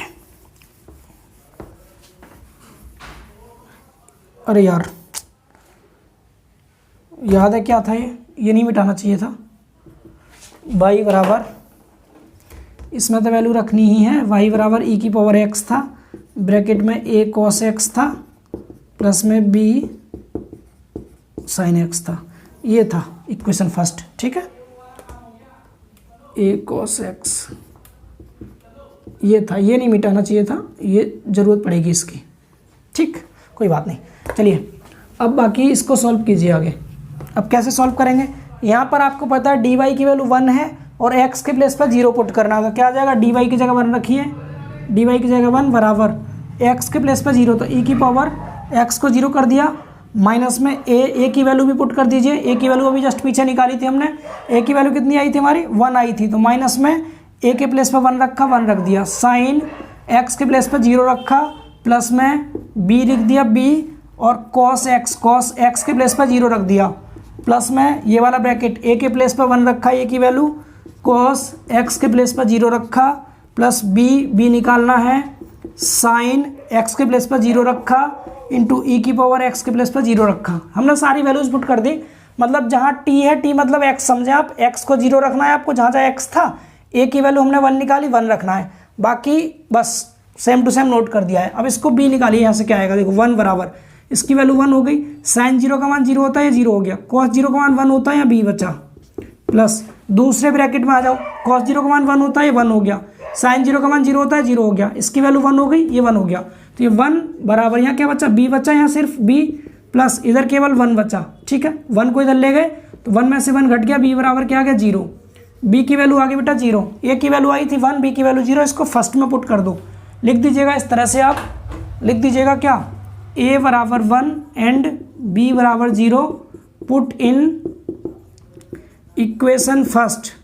इक्वेशन फर्स्ट में रखेंगे तो बाई बराबर क्या मिल जाएगा, ई की पावर एक्स, ब्रैकेट में ए के प्लेस पर 1 है तो 1 into cos x, plus b के प्लेस पर 0 है तो 0 इंटू साइन एक्स, तो बराबर आ गया वाई बराबर ई की power x into cos x, क्योंकि 0 का गुणा साइन एक्स में करेंगे तो 0 हो जाएगा, तो बाई बराबर ई की पावर एक्स कॉस एक्स, इसका ओवरऑल आंसर आ रहा है अब ये पूरा कंप्लीट सॉल्व हो गया, ठीक है, ये कंप्लीटली सॉल्व हो चुका है और यही आंसर है इसका। बोलिए समझ पाए सभी लोग? तो हमारा ये होमोजीनियस डिफरेंशियल इक्वेशन वाला पार्ट पूरा कवर हो गया। यही इसके मेन क्वेश्चंस थे। केवल इन 5 क्वेश्चंस को आप अच्छे से लगा लीजिएगा, इससे ज़्यादा आपसे इसमें नहीं पूछेगा होमोजीनियस वाले में, ठीक है। यही इसका बेसिक सा कॉन्सेप्ट था। अब आगे हम मूव करते हैं नॉन होमोजीनियस डिफरेंशियल इक्वेशन की ओर। पहले उसके कॉन्सेप्ट को समझेंगे, फिर उसके जितने टाइप के क्वेश्चंस हैं सभी टाइप को एक बार समझ लेंगे, फिर 1 बाय 1 टाइप्स को कवर करते चलेंगे। और आज के इस पार्ट में जितने हो पाते हैं उतना कोशिश करेंगे, बाकी बचा हुआ पार्ट अगले पार्ट मतलब बचे हुए जो भी इसके टाइप्स रहेंगे क्वेश्चंस के अगले पार्ट में कवर कर लेंगे। तो चलिए फिर स्टार्ट करते हैं नॉन होमोजीनियस डिफरेंशियल इक्वेशन, ठीक है। तो देखिए अब समझते हैं नॉन होमोजीनियस डिफरेंशियल इक्वेशंस के बारे में, यानी विषम घातीय अवकलन समीकरण। तो सबसे पहले तो आप ये समझ लीजिए कि कौन से होते हैं नॉन होमोजीनियस डिफरेंशियल इक्वेशन। तो इससे पहले हमने होमोजीनियस पढ़ा था, और होमोजीनियस की फॉर्म क्या बताई थी आपको लिखवाया गया था कि इस फॉर्म में अगर कोई भी इक्वेशन दिखाई दे d2y अपॉन dx2 प्लस में p इंटू में dy अपॉन dx प्लस में q इंटू में y बराबर 0, इस तरह की अगर आपको कोई भी डिफरेंशियल इक्वेशन दिखाई देती है तो उसको हम क्या बोलते हैं, उसको होमोजीनियस डिफरेंशियल इक्वेशन कहते हैं। अब नॉन होमोजीनियस में क्या होगा, इस बराबर के साइड जो 0 लिखा है ना, अगर ये 0 होगा तब तो कहेंगे होमोजीनियस है। अब अगर इस 0 की जगह पर कोई भी फंक्शन दे रखा होगा x का कोई भी फंक्शन होगा, मैं इसको कैपिटल X लिख देता हूँ, कैपिटल X, तो अब ये आपका नॉन होमोजीनियस डिफरेंशियल इक्वेशन हो गया, क्योंकि बराबर के साइड अब 0 नहीं है। तो पहचान कर लेंगे आप, जब भी इक्वल के साइड में कोई भी फंक्शन दे देगा आप समझ लीजिएगा ये नॉन होमोजीनियस डिफरेंशियल इक्वेशन है। इतना क्लियर? अब चलिए आगे समझिए, थोड़ा सा और आगे समझते हैं, ठीक है। इधर ध्यान दीजिएगा, ठीक। ये तो इसकी फॉर्म हो गई, स्टैंडर्ड फॉर्म इस तरह से आपको देखने को मिलेगा। अब इसको सॉल्व कैसे करते हैं, इसका सॉल्यूशन थोड़ा समझ लीजिए। सॉल्यूशन, ठीक। आप सबको बताया गया था क्या कि अगर इधर बराबर में 0 होगा तो सॉल्यूशन सिंपल होता था, y बराबर CF। y बराबर हम क्या करते थे, CF निकालते थे। CF निकालना आपको अच्छे से बता दिया, क्वेश्चन भी करा दिए इसके। अब अगर यहाँ पर पीछे x दे रखा है, 0 नहीं है, तो CF के साथ साथ एक चीज़ और निकालते हैं इसमें, प्लस में PI, इसमें बेटा PI और निकालते हैं, ठीक है। तो ये इसका सॉल्यूशन का फॉर्मूला हो जाता है। सॉल्यूशन का फॉर्मूला समझ पा रहे हैं सभी लोग? सॉल्यूशन का फॉर्मूला क्या होगा, y बराबर CF प्लस PI। CF के बारे में तो आप ऑलरेडी जान चुके हैं, कॉम्प्लीमेंट्री फंक्शन होता है जिसको निकालने का तरीका भी आप देख चुके। अब PI यहाँ पर क्या होता है, PI का जो नाम होता है PI, इसकी फुल फॉर्म होती है पार्टिकुलर इंटीग्रेशन।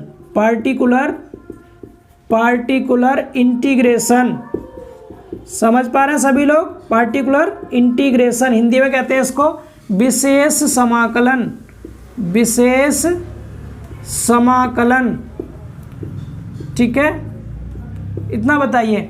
अब हमें सीखना क्या है, यहाँ पर हमें PI निकालना ही सीखना है, CF निकालना तो हमें आता है। CF निकालने का तरीका इसमें भी बिल्कुल वही रहेगा जो पीछे किया था। अब आप कहेंगे सर CF में तो यहाँ पर पीछे 0 रहता था, इसमें तो 0 है नहीं, तो हम इसमें 0 अपने से लिखेंगे। कैसे लिखेंगे थोड़ा सा समझ लेते हैं, फिर क्वेश्चन से और क्लियर कर लेंगे अच्छे से। तो सबसे पहला काम आपको हम CF बता रहे हैं, CF निकालने के लिए, ठीक। जब बेटा हम CF निकालेंगे, CF कॉम्प्लीमेंट्री फंक्शन, इसमें हम क्या करेंगे, सबसे पहला काम होता है हमारा ऑक्सिलरी इक्वेशन बनाते हैं। ऑक्सिलरी इक्वेशन बनाने से भी पहले इसको आप कैपिटल D की फॉर्म में लिखेंगे। क्या करेंगे, पहले आप इसको बेटा कैपिटल D की फॉर्म में लिखेंगे। कैपिटल D की फॉर्म में क्या बन जाएगा, देखो ये कैपिटल D 2 घात है तो capital D two y, plus यहाँ P है, P लिखेंगे सेम, ये हो जाएगा capital D into y, plus यहाँ Q है, Q लिखेंगे, और ये y बराबर x है, यहाँ पर x ही लिख दीजिएगा सेम टू सेम। यहाँ तक कोई दिक्कत नहीं, सेम वही तरीका रहेगा। y कॉमन लीजिए, y कॉमन लेंगे तो हो जाएगा d2 प्लस में PD, P और इंटू में d, प्लस में इधर q बचेगा, और बाहर क्या ले लिया हमने, y ले लिया, बराबर x। यहाँ तक कोई दिक्कत नहीं। अब आप इसको क्या बोल सकते हैं, ये जो आपको दिखाई दे रहा है ये d का ही तो फंक्शन है, तो d का फंक्शन है तो इसको FD बोल सकता हूँ। क्या बोल सकता हूँ, FD, क्योंकि इसमें d आ रहा है तो ये d का फंक्शन है FD। इधर क्या y है बराबर x, ये हमारा मेन एक्स बेटा यहाँ पर फंक्शन होता है एक्स का। मैं लिख देता हूँ यहाँ पर कौन सी चीज़ क्या है, ये जो एफ डी है ये तो डी का फंक्शन है। एफ डी क्या है, एफ डी यहाँ पर फंक्शन ऑफ डी है, फंक्शन ऑफ डी। एक्चुअल में इसको हम ऑपरेटर बोलते हैं, यहाँ पर ये क्या है, ऑपरेटर है, ये संकारक, ऑपरेटर हिंदी में संकारक, इसका नाम होता है संकारक एफ डी का, ठीक है। और जो आपका कैपिटल एक्स है ये फंक्शन ऑफ एक्स होता है, ये एफ एक्स कह सकते हैं इसको या एक्स कह सकते हैं, ये एक्स का कोई फंक्शन है कैपिटल एक्स। अब ये हो गया आपका फॉर्मेट, यानी नॉन होमोजीनियस डिफरेंशियल इक्वेशन को आपको ऐसे करके और यहाँ तक इस फॉर्म में लिख लेना है। यहाँ तक कोई बड़ा काम नहीं, आप आराम से कर सकते हैं। अब हमें करना क्या है, हमें दो चीज़ करनी है इसमें, एक तो सी एफ निकालना, दूसरा पी आई। तो पहला सी एफ सीख लेते हैं, सी एफ कैसे निकालेंगे। सी एफ का पूरा नाम कम्प्लीमेंट्री फंक्शन यानी पूरक फलन, सी एफ। आप सबको क्या बताया गया था डियर सी एफ के बारे में, आपको बताया था जब आपको सी एफ निकालना होगा तो पहले आप ऑक्सिलरी इक्वेशन बनाएंगे। ऑक्सिलरी इक्वेशन हिंदी में सहायक समीकरण कहते हैं इसको। कैसे बनाते हैं ऑक्सिलरी इक्वेशन, जहाँ डी होता है वहाँ पर एम कर देते हैं, तो यहाँ हो जाएगा एम स्क्वायर प्लस में पी और डी की जगह पर m, p m, p into में एम, पी और क्यू, यहाँ पर कोई भी नंबर होगा प्लस में यहाँ पर क्यू है, समझ पा रहे हैं सभी। और इसके बराबर में हमने बताया था बाई को छोड़ देते हैं, और पिछले क्वेश्चंस में यहाँ बराबर में जीरो था, यहाँ हम अपने से बराबर में जीरो कर देंगे ऑक्सिलरी इक्वेशन में। खुद से आप लोग क्या कर दीजिएगा, इसमें जीरो कर दीजिएगा इस साइड। अब यहाँ से आगे का प्रोसेस आप सबको पता है, m की वैल्यू निकालते हैं सॉल्व करके, m की जिस तरह की वैल्यू आती है उसी हिसाब से हम CF का फॉर्मूला लगा देते हैं और आराम से हम CF निकाल लेते हैं। आगे आप सबको पता है। अब दूसरी चीज़ बेटा PI समझ लीजिए, PI कैसे निकालते हैं, PI मतलब पार्टिकुलर इंटीग्रल, ठीक है। इससे आगे मैं सॉल्व नहीं करके दिखा रहा, या इससे आगे का आपको पता है। PI के बारे में मेन हमें पढ़ना है यहाँ पर, अब PI के बारे में, पार्टिकुलर इंटीग्रेशन, ठीक है। PI के लिए क्या करेंगे आप, अब आप इस ऑपरेटर को देखिए, जो एफ डी लिखा है ना बेटा, एफ डी, इस ऑपरेटर को आप इस साइड को लाते हैं, इस ऑपरेटर को इस साइड को लाते हैं, तो यहाँ से जो पी आई का फॉर्मूला बनेगा, मेन फॉर्मूला मतलब फॉर्म जो बन जाएगी पी आई की, वो बराबर क्या होगी, जैसे जब आप इसको इस साइड लाएंगे ना यहाँ पर, तो क्या मिल जाएगा, एक्स अपॉन एफ डी मिल जाएगा आपको। वाई की जो वैल्यू होगी, वाई की वैल्यू क्या मिल जाएगी, एक्स अपॉन एफ डी। तो ये जो वाई की वैल्यू है एफ अपॉन एक्स डी, इसी को हम पी आई बोल देते हैं यहाँ पर, समझ पा रहे हैं। वाई को ही यहाँ पर पी आई बोल देंगे, इस वाई को, इसको इधर ले आओ तो ये हो जाएगा 1 upon F D, 1 upon F D into में कैपिटल एक्स, ये हो जाता है पी आई। क्या हो जाता है बेटा, ये पी आई हो जाता है, पी आई। अब कहेंगे सर क्या पी आई बस इतना ही होगा, नहीं, इसको सॉल्व करना होगा, और इसको सॉल्व करने के 5 अलग अलग तरीके हैं, 5 अलग अलग तरीके, क्योंकि ये एक्स जो होगा ना 5 अलग अलग फंक्शन में बटा होगा।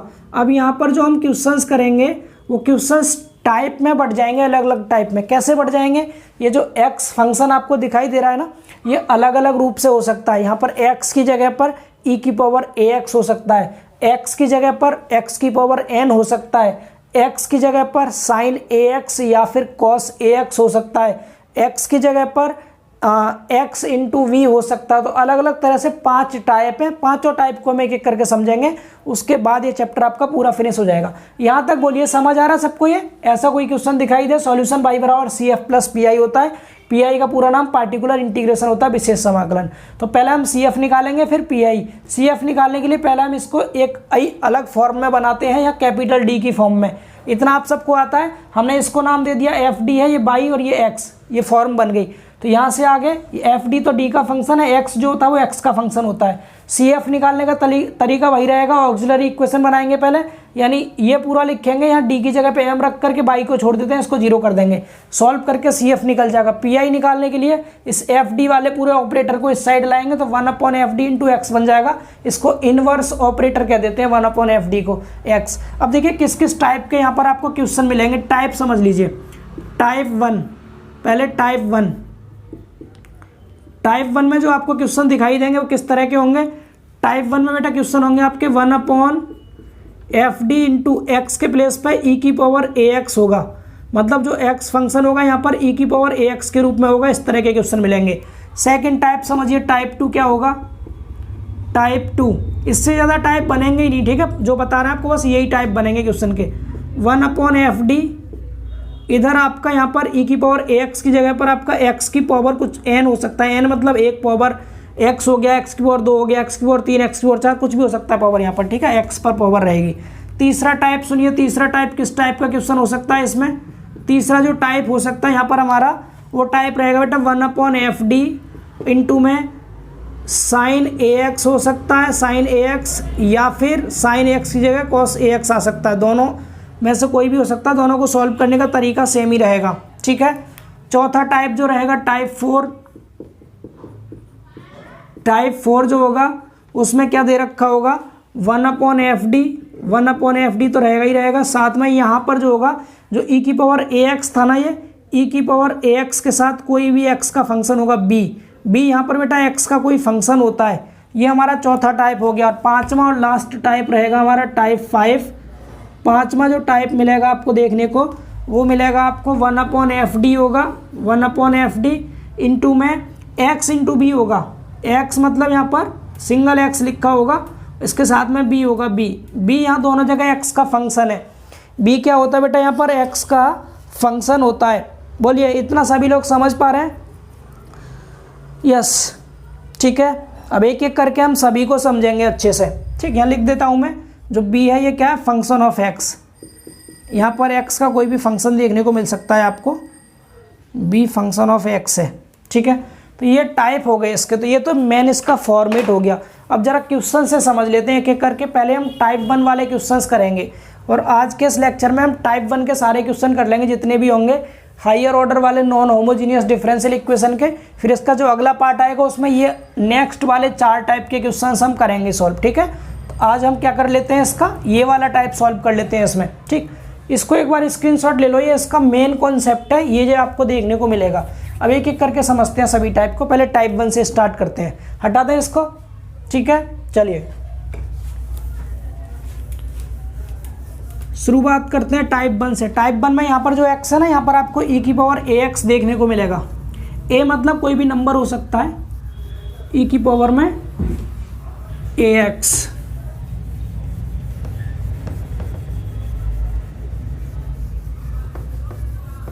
चलिए हम क्वेश्चन से समझाते हैं आपको, क्वेश्चन से ज़्यादा अच्छा समझ में आएगा।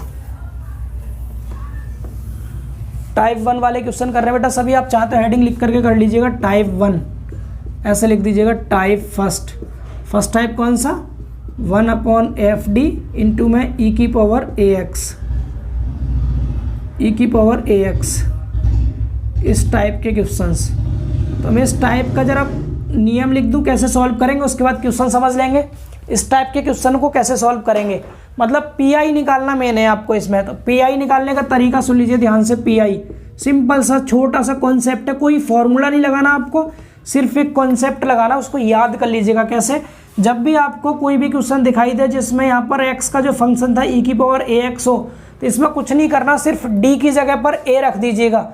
जो x के आगे a लिखा है ना, इसको d की जगह पर रख देना है आपको। यहाँ लिख देंगे हम क्या पर, यहाँ पर क्या लिख देंगे हम, d बराबर a रखने पर, d बराबर a रखने पर क्या मिलेगा आपको, यहाँ d की जगह जो रखेंगे तो आपको f a मिल जाएगा, d की जगह पे a रखने पर। तो ये जो f a मिलेगा ना, ये जीरो नहीं आना चाहिए, जीरो नहीं आना चाहिए। तो आपका जो pi हो जाएगा, pi वो डायरेक्ट pi बराबर आ जाएगा 1/ जो भी यहाँ वैल्यू आएगी f a इंटू में e की पावर ax, ये आपका pi हो जाएगा। ये आंसर हो गया, समझ लीजिए ये आंसर हो गया सीधा सीधा। अब कहेंगे सर अगर ये जीरो आ गया तो, अगर बेटा ये जीरो आ गया तो, यानी कि यदि d बराबर a रखने पर जो f a है ये जीरो आ गया तो क्या करेंगे, तो आपको यहाँ पर डिफरेंशियल करना होगा। किसका, इसका डिफरेंशियल करना होगा। एफ डी जो था ना, ये एफ डी, इस एफ डी का डिफरेंशियल करते हैं। एफ डी का अवकलन एफ डी का अवकलन क्या होगा, एफ डैश डी हो जाएगा। एफ डी का अवकलन एफ डैश डी ज्ञात करेंगे, मतलब यहीं पर सीधे सीधे यहीं पर डिफरेंशियल कर दीजिएगा। इसके बाद फिर जो पी आई की फॉर्म में मिल जाएगा आपको, क्या मिल जाएगा, फिर ये बन जाएगा आपका पी आई बराबर 1/fd की जगह हो जाएगा एफ डैश डी। और जब भी आप एक बार डिफरेंशियल करेंगे तो ऊपर आपको x से मल्टीप्लाई करना होगा। x से ऊपर मल्टीप्लाई करना होगा एक बार डिफरेंशियल करने पर, ठीक है, x से मल्टीप्लाई, जहाँ 1 था वहाँ पर x हो जाएगा, बाकी सेम ये e की पावर ax रहेगा। यहाँ तक बोलिए समझ पा रहे हैं सभी को क्लियर है ये। अब इस a को d की जगह रख दीजिए फिर से। जब a को d की जगह रखेंगे तो आपको वैल्यू क्या मिल जाएगी, f डैश a मिल जाएगी, f डैश a मिल जाएगी, ये आपका pi हो जाएगा फिर। यानी फिर से समझा दें, d बराबर आपने a रखा, अगर ये 0 नहीं आता तब तो आपका डायरेक्ट ये आंसर हो गया, अगर ये 0 आ जाता तो फिर आपको इस एफ डी का डिफरेंशियल करना होता है, एफ डैश डी ज्ञात करेंगे। एफ डैश डी जो आएगा उस एफ डैश डी में डी की जगह ए रखेंगे आप। यहाँ पर ध्यान रखना, जब एक बार डिफरेंशियल किया तो ऊपर एक एक्स से गुणा कर देंगे, और यहाँ भी कंडीशन ये है कि एफ डैश जो ए आया है ये 0 नहीं आना चाहिए, और अगर ये भी 0 आ जाता तो फिर हम अगेन फिर से एफ डैश डी का दोबारा डिफरेंशियल करते, जिससे हम एफ डबल डैश डी निकालते, और एफ डबल डैश डी आ गया तो एक बार और एक्स से गुणा करते, ऊपर एक्स स्क्वायर बन जाता, ठीक है, ऊपर एक्स स्क्वायर बन जाता, और फिर हम एफ डबल डैश डी में डी की जगह पे ए रखते, तब पी आई निकलता। ये प्रोसीजर रिपीट होता रहेगा बार बार जब तक कि आपको ये 0 मतलब 0 के बराबर नहीं आ जाए। कहने का मतलब है जब ये 0 ना आए तब रुकेंगे आप।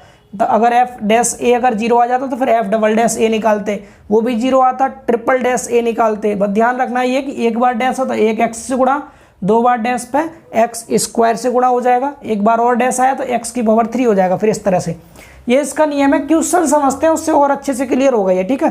क्वेश्चन की ओर मूव करते हैं, मैं इसको हटाता हूँ, फिर भी आप लिख लीजिएगा, छोटा सा कॉन्सेप्ट था। अब क्वेश्चन समझ लीजिए जरा, क्वेश्चन से ज़्यादा अच्छे से क्लियर हो पाएगा।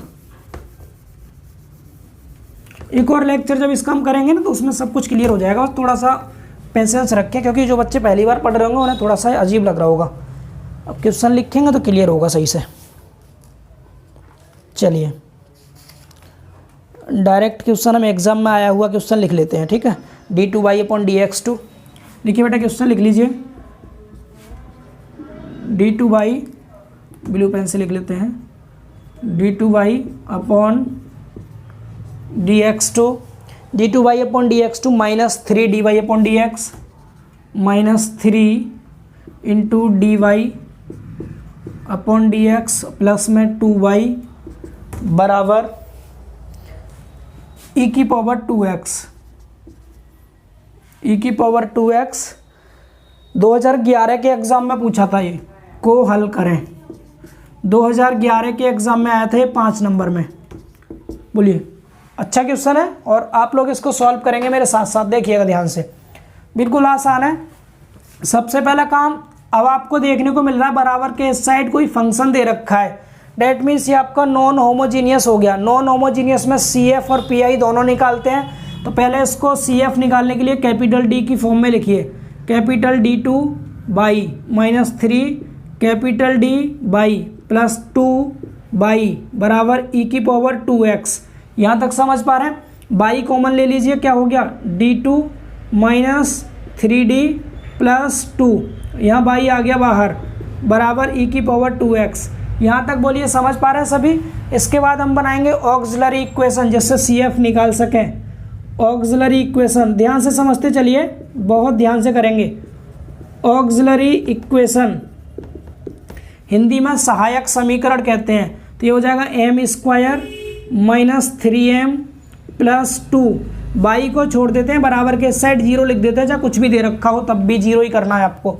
m की वैल्यू निकालेंगे यहाँ से, 2 और 1 का गुणा करेंगे, 2 1 2 होता है और 2 और 1 3 होता है, यानी फैक्टर कर देंगे इसके m² माइनस, इसको तोड़ देंगे 2m माइनस m में, तो माइनस 2 और माइनस 1 का गुणा करेंगे प्लस का 2, और माइनस 2 और माइनस 1 माइनस 3 हो जाता है, प्लस में 2 बराबर 0। ये तो आप सबको फैक्टर करना आता होगा, ठीक है। कॉमन लीजिए, इसमें से m कॉमन लेंगे तो m माइनस 2 बचेगा, इसमें से माइनस 1 कॉमन लेंगे तो इसका m माइनस 1 और m माइनस 2 फैक्टर हो गए, ठीक है। माइनस 1 और माइनस 2 इसके फैक्टर आ गए। अब m की वैल्यू निकाल दीजिए, तो क्या आ गई वैल्यू 1,2। इसको 0 के बराबर रखा तो इसको इस साइड लेके 1, इसको इस साइड लेके 2 हो गया। ये कैसे रूट्स है बेटा, ये जो रूट्स आए लिख दीजिएगा, रूट्स आर, ये रियल नंबर है, roots are real, real and different, real है और अलग अलग है, रियल एंड डिफरेंट है ये। तो इस केस में CF का फॉर्मूला क्या होता है, सी एफ बराबर जो रहता है हमारा वो फॉर्मूला होता है C1 ई की पावर m1x प्लस C2 ई की पावर m2x, यही तो रहता है। तो यहाँ से आप क्या करेंगे, CF बराबर C1 ई की पावर m1 कितना 1 है तो 1x मतलब x हो गया, प्लस C2 ई की पावर m2 कितना 2 है तो 2x हो गया। यहाँ तक बताइए क्लियर है, ये CF निकल गया। अब आगे PI समझिए, PI CF तो इतना ही निकालना था, CF समझ में आ गया हमारे। अब निकालेंगे डियर PI, पार्टिकुलर इंटीग्रेशन यानी विशेष समाकलन इंटीग्रेशन। ठीक है बेटा, PI शॉर्ट में लिख देंगे यहाँ ब्रैकेट में PI निकालने के लिए क्या बताया था आपको, ये पूरा FD होता है, इसको इस साइड लाएंगे नीचे। जब इसको इस साइड लाएंगे तो यहाँ से हमें क्या मिलेगा, आप खुद देख लीजिए। PI बराबर 1 में ये पूरा फंक्शन जो बाई के आगे लिखा होता है इसको इधर ले आइए, तो 1 में d² माइनस 3d प्लस 2, और इधर क्या है ये e की पावर 2x, मतलब हम बराबर के साइड ले आए इसको। तो जो बाई की जो वैल्यू आती है वो हमारा PI होता है, आपको बताया गया था। अब ये किस टाइप का है बेटा, अब आपको टाइप याद रखना अपने माइंड में, क्या कि ये e की पावर ax वाले टाइप का है। यहाँ पर आपको 5 तरह के बताए थे, या तो यहाँ e की पावर ax होगा, यहाँ x की पावर n होगा, या sin ax या फिर cos ax होगा, या e की पावर ax इंटू में x का कोई फंक्शन होगा, या x इंटू में x का कोई दूसरा फंक्शन होगा। इस तरह से 5 टाइप थे। टाइप 1 का क्वेश्चन है ये हमारा। आप चाहे तो अपनी सुविधा के लिए लिख भी दीजिएगा यहाँ पर क्या कि यह है 1/FD इंटू ई की पावर ax के रूप का डिफरेंशियल इक्वेशन है, ऐसे लिख दीजिएगा अपनी सुविधा के लिए अगर आपका मन है तो। इस रूप का है तो हम क्या करते थे बेटा, इसमें हम d बराबर a रखते थे, मतलब यहाँ 2 है, यहाँ तो ax होता है, यहाँ क्या है 2x है तो 2 है, तो d की जगह पर 2 रखेंगे। यहाँ पर हम क्या करेंगे, d बराबर 2 रखने पर लिख दीजिएगा, d बराबर 2 रखने पर पुट d इक्वल टू 2। जब d बराबर 2 रखेंगे तो क्या मिलेगा यहाँ पर आपको, 2 की घात 2 4 हो गया, माइनस ये 6 हो गया, ये प्लस का 6 0 आ जा रहा है बेटा। d बराबर 2 रखने पर आप देखिए क्या मिल रहा है, ये FD की वैल्यू क्या मिल रही है, या F2 कह दीजिए, F2 क्या मिल रहा है, यहाँ 2 रखा आपने तो हो गया 2 का स्क्वायर माइनस 3 गुणा ये 2 हो गया, प्लस में 2 बराबर देखिए कितना होगा, 2 दूनी 4 और प्लस का 2, 4 और 2 6 माइनस 6 बराबर 0 आ गया ये। अब ये 0 आ गया, इसका मतलब क्या बताया था आपको, हम फिर डिफरेंशियल करेंगे इसका। आगे हम क्या करते हैं बेटा, 0 आ जाए तो डिफरेंशियल करते हैं, तो यहाँ लिखेंगे PI बराबर ऊपर x से गुणा करेंगे और नीचे इसका डिफरेंशियल करना सबको आता है। d² का डिफरेंशियल क्या होगा, 2 आगे आएगा 2d होगा बेटा 2d, माइनस 3d का क्या होगा, d का डिफरेंशियल d के सापेक्ष 1 हो जाएगा, 3 रहेगा सिर्फ 3, और इस 2 का डिफरेंशियल 0 हो जाएगा। ये मिल गया हमें, और इनटू में जो पीछे e की पावर 2x से सेम लिख देंगे। अब आप क्या करेंगे, अब फिर से d बराबर 2 रखेंगे, d की जगह पे मैंने आप सबको बताया था ना कि अगर ये 0 आ जाए तो इसका नीचे वाले का डिफरेंशियल करते हैं, तो हमने डिफरेंशियल कर दिया, ये वैल्यू आ गई। अब यहाँ d की जगह 2 रखेंगे, फिर से लिख दीजिएगा पुनः, क्या लिखेंगे पुनः, d बराबर 2 रखने पर, जब आप d बराबर 2 रखेंगे तो 2 दूनी 4 माइनस 3, नहीं आ रहा 0 तो आपको आंसर मिल जाएगा। आप डायरेक्ट अब लिख के दिखा दीजिएगा, PI बराबर x अपॉन में 2 गुणा 2 हो गया माइनस 3, और इधर e की पावर 2x, तो PI बराबर x अपॉन में 4 में से 3 घटाओ 1 बचेगा सिर्फ 1, e की पावर 2x, तो यहाँ से PI कितना आ गया, PI बराबर आ गया x इंटू ई की पावर 2x। मुझे लगता है अब आप सबको ये समझ में आ गया होगा। कुछ था इस क्वेश्चन में, कुछ नहीं था, बस समझना था आपको। अगर एक बार क्लियर हो जाए तो इसमें फिर कोई कैसी भी दिक्कत नहीं होगी, आप आराम से 5 नंबर गेन कर लेंगे। ठीक है, अब सॉल्यूशन क्या हो जाएगा इसका, सॉल्यूशन बेटा, सॉल्यूशन के लिए आप सबको फॉर्मूला बताया गया था। सॉल्यूशन जो होता है इसका y बराबर CF प्लस PI होता है, CF प्लस PI, यही फॉर्मूला बताया था। तो लिख दीजिए आंसर अपना यहाँ पर आंसर लिख दीजिए, y बराबर CF की वैल्यू क्या है, CF ये है C1 e की power x plus C2 e की पावर 2x, ये तो CF आ गया, प्लस PI की वैल्यू ये रही x इंटू ई की पावर 2x, ये हो गया आंसर। ये क्या हो गया बेटा? आंसर। बताइए क्लियर है सभी को? ये 2011 के पेपर में पूछा गया क्वेश्चन है। अब मुझे लगता है आप सबको ये अच्छे से क्लियर हो गया होगा, ठीक है? इसमें कोई कैसी भी कन्फ्यूजन तो नहीं है? चलिए नोट कर लीजिए इसको आप लोग। चलिए अब इसको रफ करते हैं और इसके क्वेश्चंस को प्रैक्टिस करते हैं अब, जिससे कि और अच्छे से ये क्लियर हो सके, ठीक है? इसके और भी क्वेश्चंस को थोड़ा सा प्रैक्टिस कर लेते हैं, जिससे कि ये अच्छे से क्लियर हो जाए हमें। लगभग 2-3 क्वेश्चन और करते हैं इस टॉपिक के, इसके बाद आपके 4 टाइप बचेंगे, उसको अगले पार्ट में पूरा कवर करा देंगे आपको, ठीक है? मुझे लगता है इस चैप्टर का कॉन्सेप्ट तो आप सबको क्लियर हो गया होगा, बस प्रैक्टिस बाकी है। चलिए नेक्स्ट क्वेश्चन लिखेंगे सभी। नेक्स्ट क्वेश्चन है हमारा -5 + 6। क्वेश्चन से अगला वाला इसी का d2y upon dx2 -5 dy upon dx plus में 6y बराबर प्लस में 6y बराबर 3e की पावर 5x, 3 इंटू ई की पावर 5x। इसको हल करें, इसको हल करें तो ये बेटा पहले टाइप का, यहाँ भी e की पावर ax है। ax मतलब 5x हो 6x हो कुछ भी हो, उसे ax बोलेंगे, ठीक है?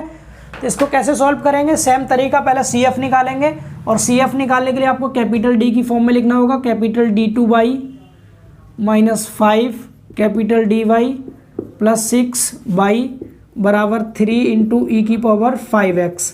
यहाँ तक बोलिए समझ पा रहे हैं सभी? इसके बाद इसमें से y कॉमन लीजिए तो मिल गया d2 -5d प्लस 6, y आ गया कॉमन बराबर इधर 3 इंटू ई की पावर 5x। क्लियर? अब बनाएंगे ऑक्सिलरी इक्वेशन, मतलब सहायक समीकरण। ऑक्सिलरी इक्वेशन एक ही तरीका है सभी क्वेश्चन को करने का, इसीलिए ये चैप्टर ना फर्स्ट ऑर्डर वाले से आसान हो जाता है। हर एक क्वेश्चन, प्रत्येक क्वेश्चन, जितने क्वेश्चन है सभी को सेम तरीके से करते चलना है। अगर आपको कुछ भी ना आएगा, कम से कम CF तो आप निकाल ही आएंगे इतनी प्रैक्टिस के बाद। इसको m करेंगे तो ये m² -5m प्लस 6 बराबर, इधर कुछ भी लिखा हो सब जीरो कर दीजिएगा, बाई को छोड़ देते हैं। इसको फैक्टर कीजिए इसके, तो m² ये हो जाएगा माइनस का 3m माइनस का 2m, 3 2 5 होता है और 3 दूनी 6 होता है प्लस का। फैक्टर करना तो आप सबको आता है। यहाँ से m कॉमन लेंगे, m-3 बचेगा, यहाँ से -2 कॉमन लेंगे तो फैक्टर हो गए इसके m-2 और m-3। m की वैल्यू क्या आ गई यहाँ से निकालने पर? m बराबर एक तो 2 आ गया और एक 3 आ गया। कैसे रूट्स हैं? रियल नंबर है ये और डिफरेंट है, अलग अलग है, तो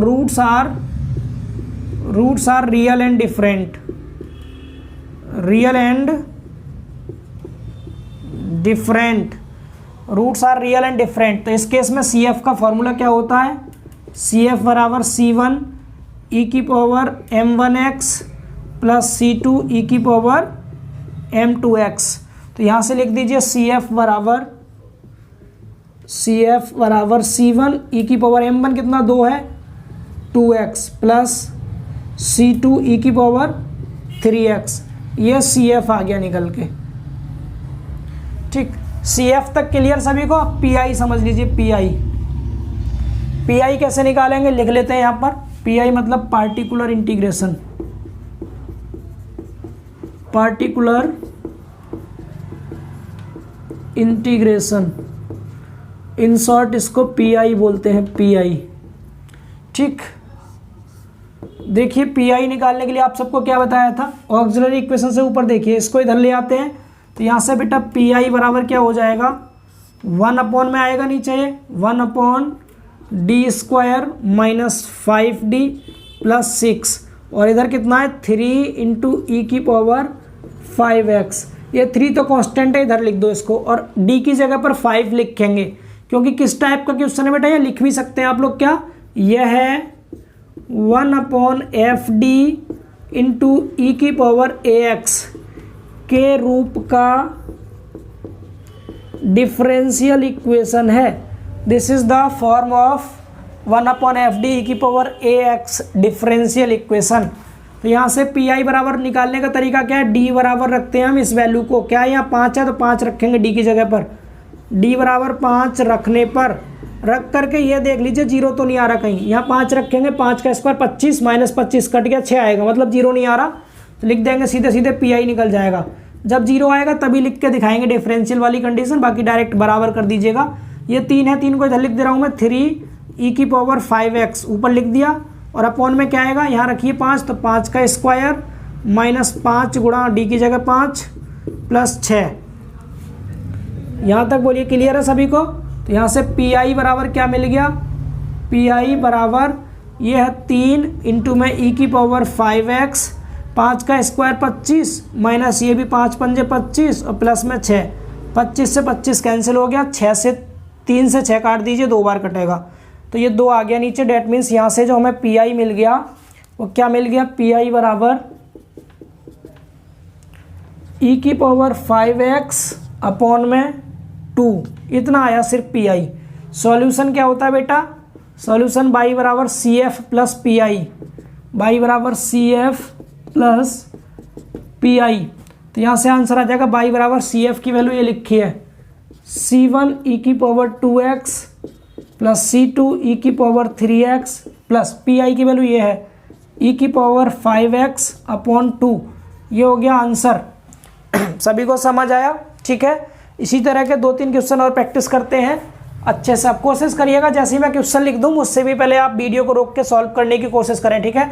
इसको हटाते हैं, नेक्स्ट क्वेश्चन समझते हैं। चलिए देखिए,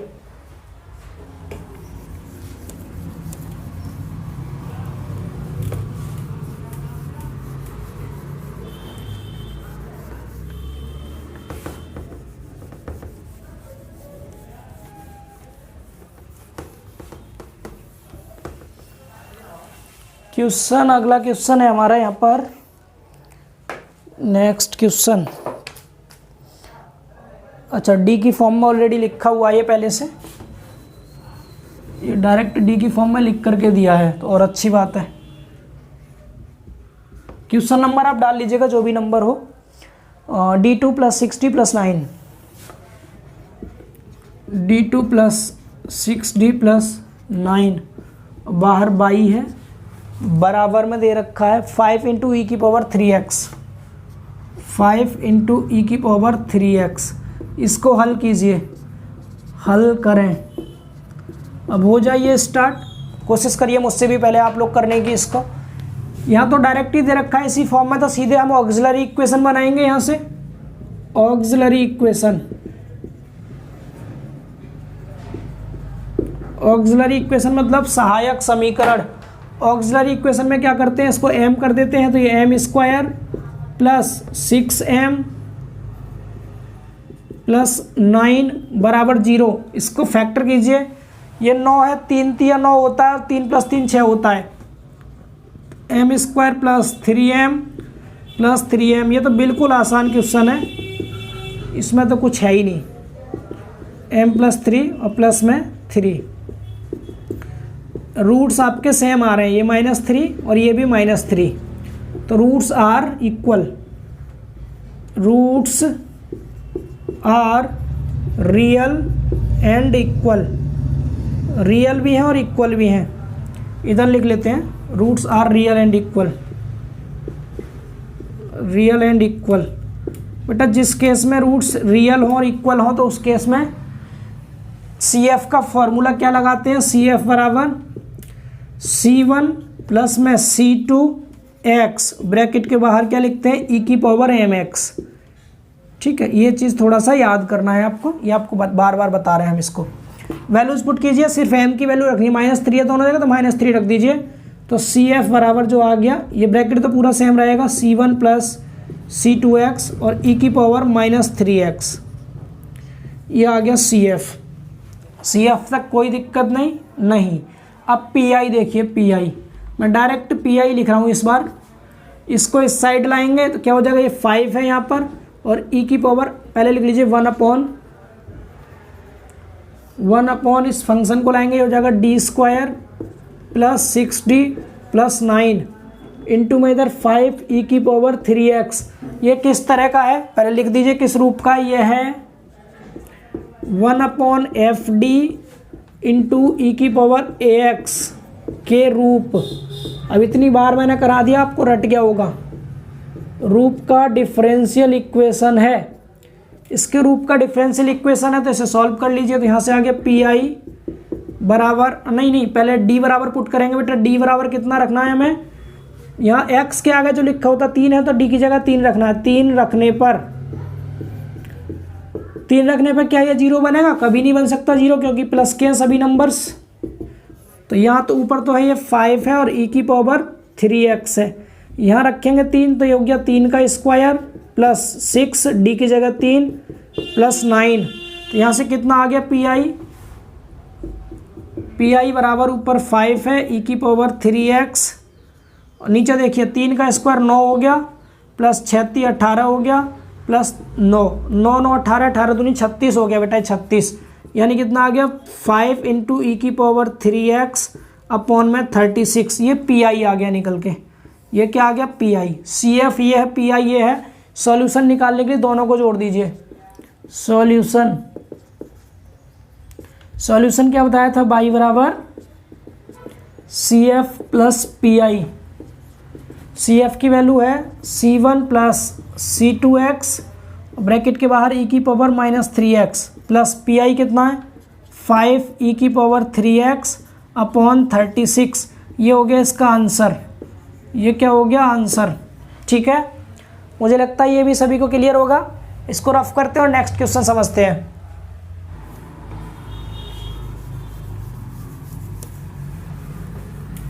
समझते चलिए बस इसी तरह से।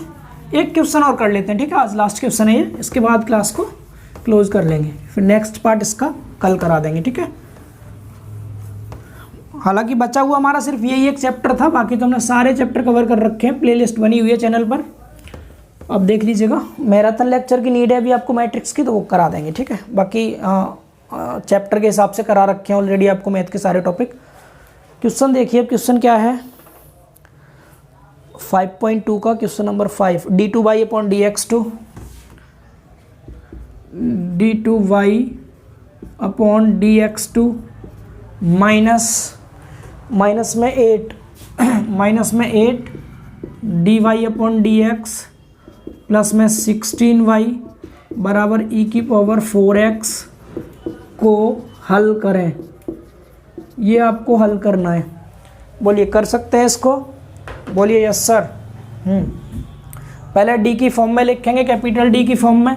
कैपिटल डी की फॉर्म में क्या हो जाएगा, ये d2y minus 8 dy plus 16y बराबर e की पावर 4x, e की पावर 4x।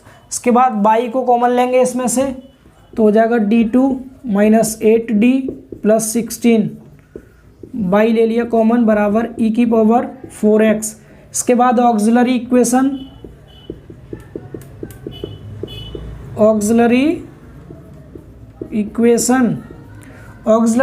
क्या होती है, यहाँ m लिखते हैं तो m का स्क्वायर माइनस 8m प्लस 16 बराबर 0। इसके फैक्टर करेंगे, ये 16 है तो 4 गुणा 4 16 होता है, -4 8 होता है, तो क्या हो जाएगा ये m square minus 4m plus 16, -4 का -4 में गुणा करेंगे प्लस 16 आएगा, और -4 -8 हो गया। इसमें से m कॉमन लिया तो m -4 बच गया, फिर इधर से -4 कॉमन लिया। ठीक है, ये फैक्टर करना तो आप सबको आता होगा, तो m की जो वैल्यूज आ गई क्या आ गई 4,4 आ गई, यानी दोनों सेम आ रहे हैं ये, तो roots are real and equal. Roots are real and equal, real भी है और इक्वल भी है। तो अब इसका पी आई कैसे निकालेंगे, तो पी आई सी एफ कैसे निकालेंगे। सी एफ का फॉर्मूला इक्वल वाला फॉर्मूला जस्ट अभी बताया था, C1 प्लस C2x और ब्रैकेट के बाहर e की पावर mx। m की जगह पर क्या है 4 वैल्यू है, 4 रख दीजिए, तो सी एफ जो आ गया वो C1 प्लस C2x और e की पावर 4x। मुझे लगता है सी एफ क्लियर होगा सभी को। पी आई देख लीजिए, पी आई में क्या करते हैं 1 अपॉन ये जो फंक्शन है ये पूरा नीचे ले आएंगे इसको, तो ये हो जाएगा D square minus 8d plus 16 clear, into में है y बराबर e की पावर 4x। ठीक है, ये इसके बाद सॉरी क्या कर दिया, इसको इधर लाए तो ये हो गया इंटू में e की पावर 4x। अब ये किस टाइप का है, e की पावर ax के रूप का है, चाहे तो लिख भी सकते हैं यह है 1/fd और e की पावर ax के रूप का अवकलन समीकरण है, डिफरेंशियल इक्वेशन है। डिफरेंस तो यहाँ क्या करेंगे, आप d की जगह पर 4 रखेंगे, d बराबर 4 रखने पर बेटा जब आप d बराबर 4 रखेंगे, चेक कर लीजिए 4 का स्क्वायर 16 हो गया और 16 मिलकर 32 और 8 चौक 32, 0 हो जा रहा है बेटा ये रखने पर। आप रख के देख लीजिए 4 रख रहे हैं F4, तो यहाँ रखा 4 तो 4 का स्क्वायर हो गया -8 और d के प्लेस पर यहाँ 4 प्लस में 16। अब खुद देखिए 4 का स्क्वायर 16 होता है, प्लस का 16 और 16 32 और -32 बराबर क्या आ गया 0। जब ये 0 आ रहा तो क्या करेंगे, अब हम डिफरेंशियल करेंगे एक बारी, डिफरेंशियल यानी f'(d), तो pi बराबर क्या हो जाएगा, ये 1/1 की जगह पर x लिखेंगे, एक बार x से ऊपर मल्टीप्लाई कर देंगे, समझ पा रहे हैं सभी, x से मल्टीप्लाई, नीचे क्या आएगा, इसका डिफरेंशियल 2 आगे आ जाएगा, कितना हो गया 2d हो गया, -8 आएगा सिर्फ d का डिफरेंशियल 1 और 16 का डिफरेंशियल 0 हो जाएगा।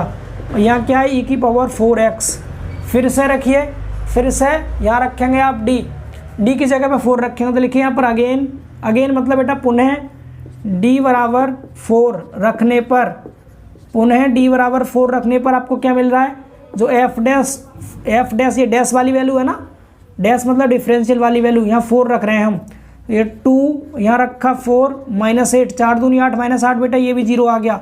जब ये 0 आ गया तो फिर से डिफरेंशियल करेंगे, तो यहाँ pi बराबर अब क्या हो जाएगा, जब एक बार और डिफरेंशियल करेंगे तो एक बार और x से मल्टीप्लाई, तो ऊपर x² हो गया, नीचे दोबारा किया डिफरेंशियल तो 2 आ जाएगा, d का डिफरेंशियल 1 तो ओनली 2 आएगा, 8 का डिफरेंशियल 0 हो जाएगा, ठीक है, e की पावर 4x। तो ये आ गया हमारा यहाँ से pi। क्लियर है इतना सभी को, ठीक है। अब सॉल्यूशन आप सब जानते हैं, सॉल्यूशन क्या होता है, सॉल्यूशन आपको बताया था y बराबर CF प्लस PI, यानी CF और PI दोनों को ऐड कर दीजिए। CF क्या है, ये रहा C1 प्लस C2x और e की पावर 4x, और प्लस में PI क्या है, ये रहा x² e की पावर 4x अपॉन में 2। ये बताइए क्लियर है इतना सभी को। तो मुझे लगता है आप इस टॉपिक के जितने भी क्वेश्चंस होंगे सभी को अच्छे से कवर कर सकते हैं। तो आज के इस लेक्चर में हमने क्या क्या कवर कर लिया, होमोजीनियस डिफरेंशियल इक्वेशन का पूरा कंप्लीट पार्ट कवर कर लिया, जिसमें हमने होमोजीनियस डिफरेंशियल इक्वेशन का सॉल्यूशन समझ लिया, कैसे हम CF निकालते हैं, कैसे हम होमोजीनियस डिफरेंशियल इक्वेशन को सॉल्व करते हैं। उसके बाद फिर हमने नॉन होमोजीनियस डिफरेंशियल इक्वेशन का बेसिक कॉन्सेप्ट समझ लिया, उसमें CF के बारे में समझ लिया, PI भी हमने समझ लिया, पार्टिकुलर इंटीग्रेशन कैसे निकाला जाता है, कितने टाइप के इसमें क्वेश्चन बनेंगे वो भी समझ लिया, 5 टाइप के क्वेश्चंस बनेंगे, 5 में से एक टाइप हमने अपना कवर कर लिया 1/fd e की पावर ax वाला। अब हमारे 4 टाइप और बचे हैं, तो उन 4 टाइप्स को हम करेंगे पार्ट 2 में कवर। और जो आने वाले 4 टाइप्स हैं ना बहुत ज़्यादा इंपॉर्टेंट होंगे, वहाँ से एक क्वेश्चन 5 नंबर का आपका ज़रूर पूछा जाएगा।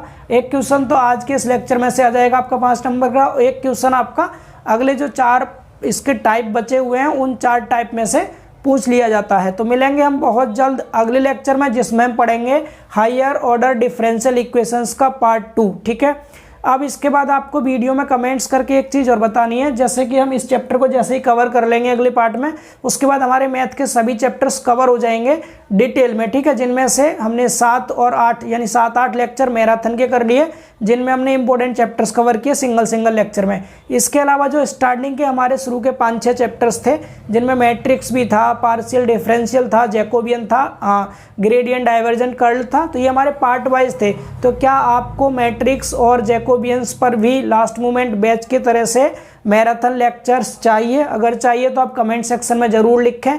अदरवाइज़ अगर आपको जो पुराने लेक्चर्स पढ़े हुए हैं आप उनसे ही पढ़ सकते हैं तो और अच्छी बात है, आप वहाँ से पढ़ लीजिए, वहाँ भी काफ़ी अच्छे वे में कवर कराया गया है। कमेंट सेक्शन में आप लोग ज़रूर बताएं कि आपको अब आगे किस चीज़ की नीड है। तो मिलेंगे बहुत जल्द अगले लेक्चर में, तब तक के लिए बाय बाय, टेक केयर।